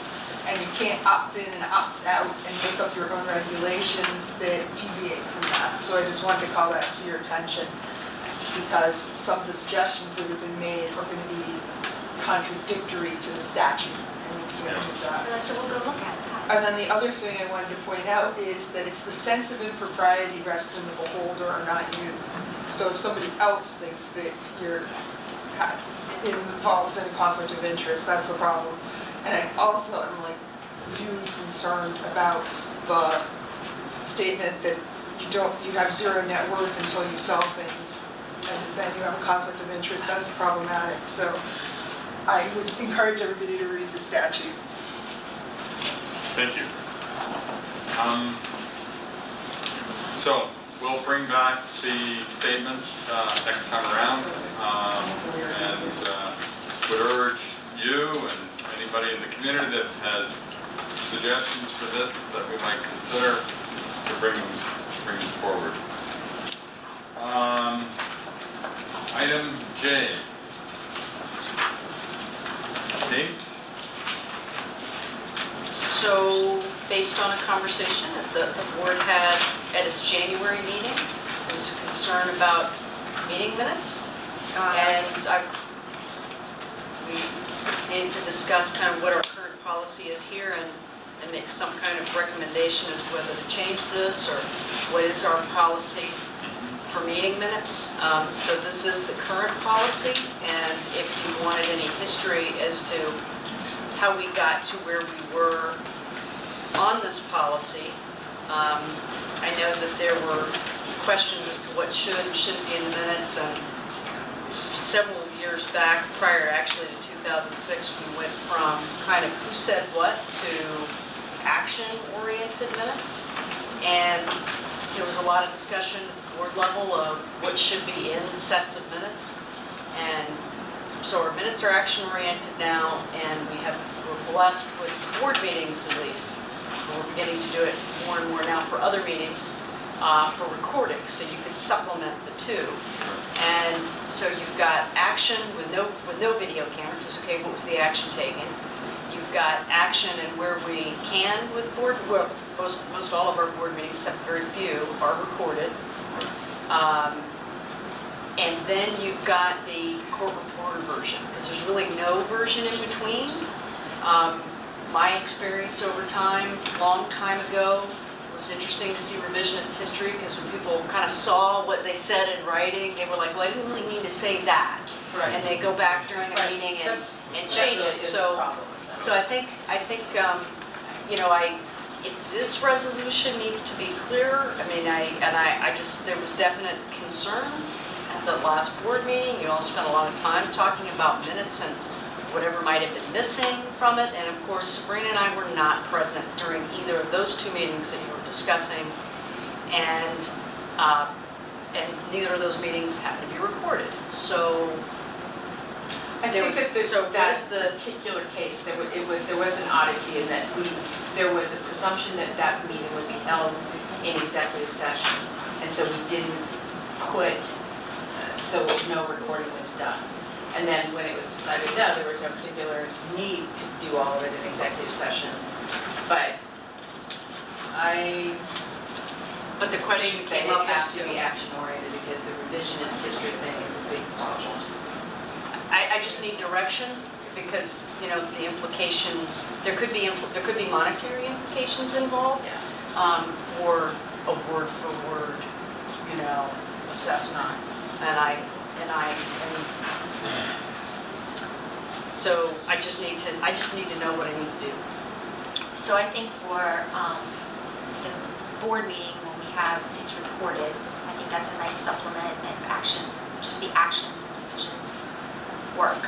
I think for meetings that aren't recorded, that even a board member might not get to attend, I know in our organization, we do a hybrid. Obviously, all decisions and actions are captured, but there's also, when there's a discussion, there's a summary of the discussion, so that, and we always think of it in a year from now, if we need to come back and look at this, do we at least know what we talked about, how we might have come to a decision? Because just to have a decision doesn't really give you context for what was around that decision. And it works. It's, we have all-day meetings and our minutes are all of 4 pages. It's not like they're long and, cumbersome, but you do capture more than this action was taken, this act, because that doesn't mean anything in a year from now. And so I think there's something in between who said what, because you definitely don't want to do that. That doesn't work. But I just think there's got to be something in between. There's got to be a hybrid where you're capturing something to talk about why or what the circumstances were around that thing you just came out of. So we go into executive session, we're in executive session for an hour, and we come out and we say, meeting adjourned. You know, in those one sessions, we don't even say what the genesis of what we talked about for the hour. I don't see, it goes back to this idea of transparency. Why don't we want to say what we're talking about, and not by person, but in general sense? I just don't get it. And those meetings, those minutes were just, like, it stood out like bang. What happened at this meeting? I was at the meeting and I can't even tell you what happened at the meeting because I have nothing, there's no documentation, there's nothing that codifies it. And God knows I can't remember everything that happened even last week, let alone 6 months ago. If I want to go back and revisit something we've done, to say that this was the action, it was a 6-3 vote, that doesn't tell me anything. Now, luckily we do tape things, and I think that's great. But we can't tape every meeting either, because we went through that financial impact of that as well. So, I don't know. So, I think there's a hybrid, whether we have to make up our own hybrid, I'm fine with making up our own hybrid. I don't think it has to be one or the other, there's something in the middle. That's my 2 cents. I've seen, Mike, if I may, to Sherry's point, I've seen, and in fact, we just did minutes for the January 11th meeting on soccer, was we didn't say Bruce said this and Eve said this, it was just we captured the questions, the comments, and it was just, you know, under that. So you could just say, okay, here are the points that were made. Not necessarily word for word, it was just a point was made on this. So it wasn't attributed to anybody. So the question would be, if you're comfortable with that methodology,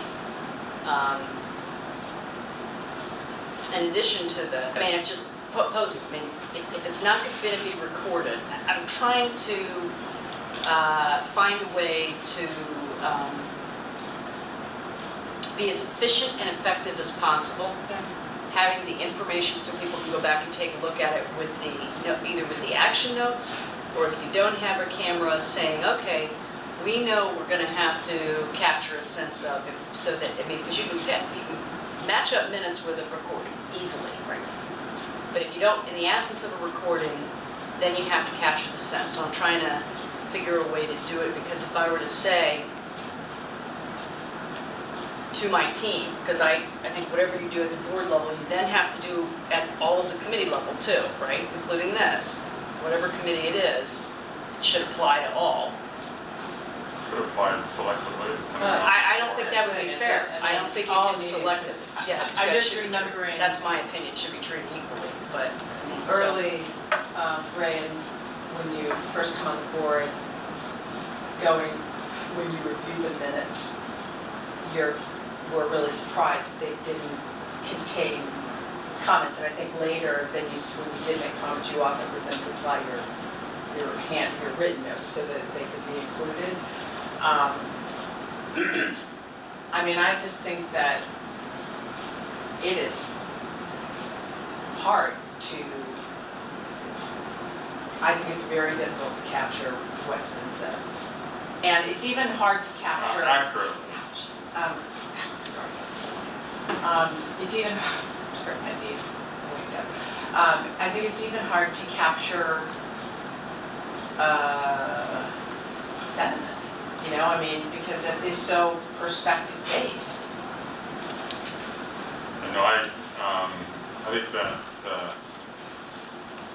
capturing details of meetings in prose or written form would be a real burden. I think selectively for certain meetings may make sense,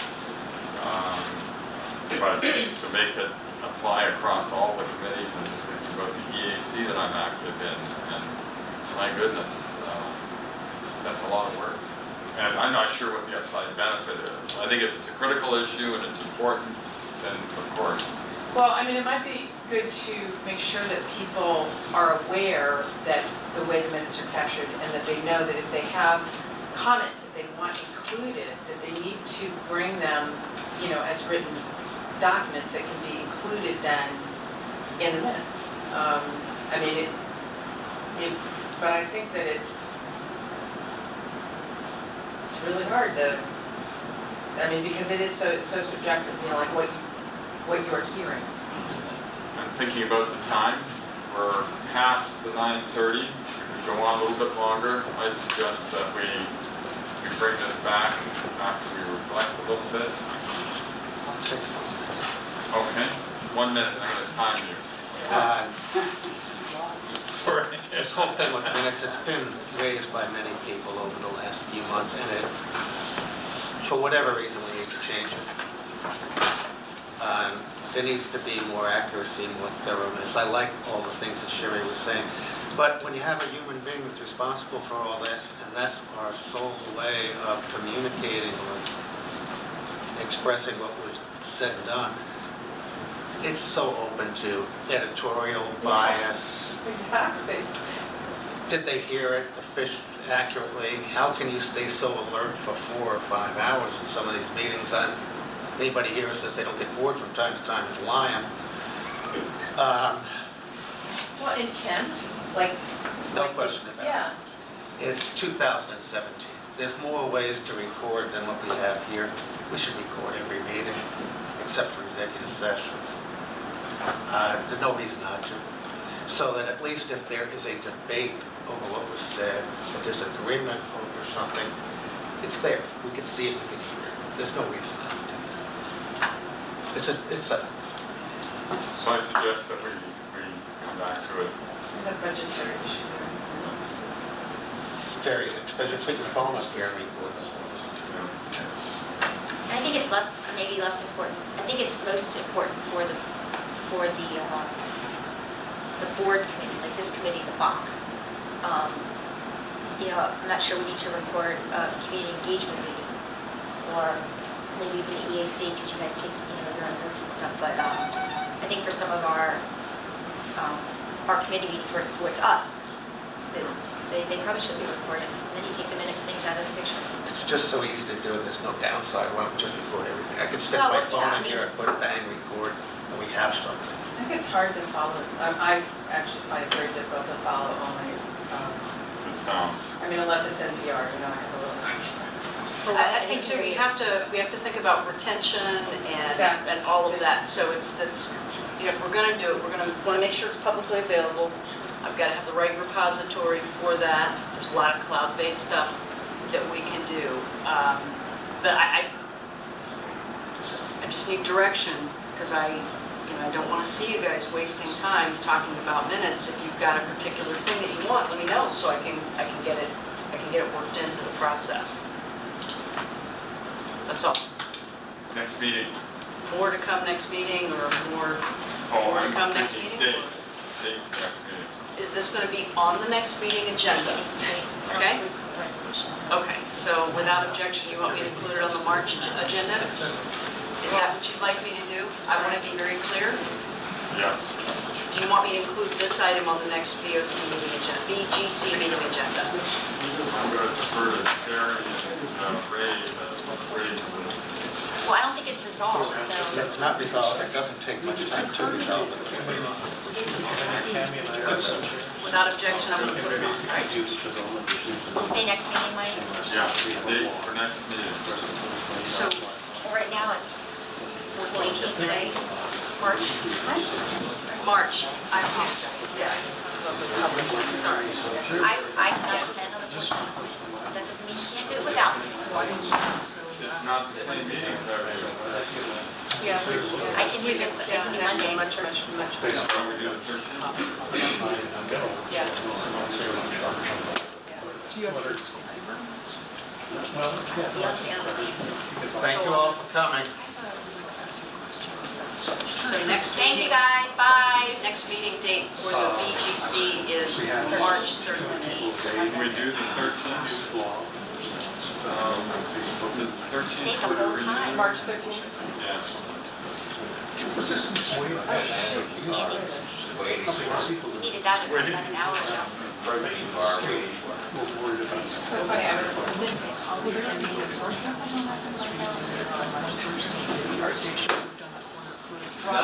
Wrong month. So we're good on that? I mean, some people March have done 13th? it. Yep. Works good. Interesting, they let us know. They're not some Same place.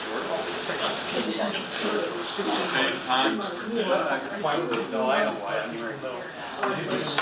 Sure. this meeting might be adjourned. Second. I third. All in favor? Hey, You guys are wild cards. right?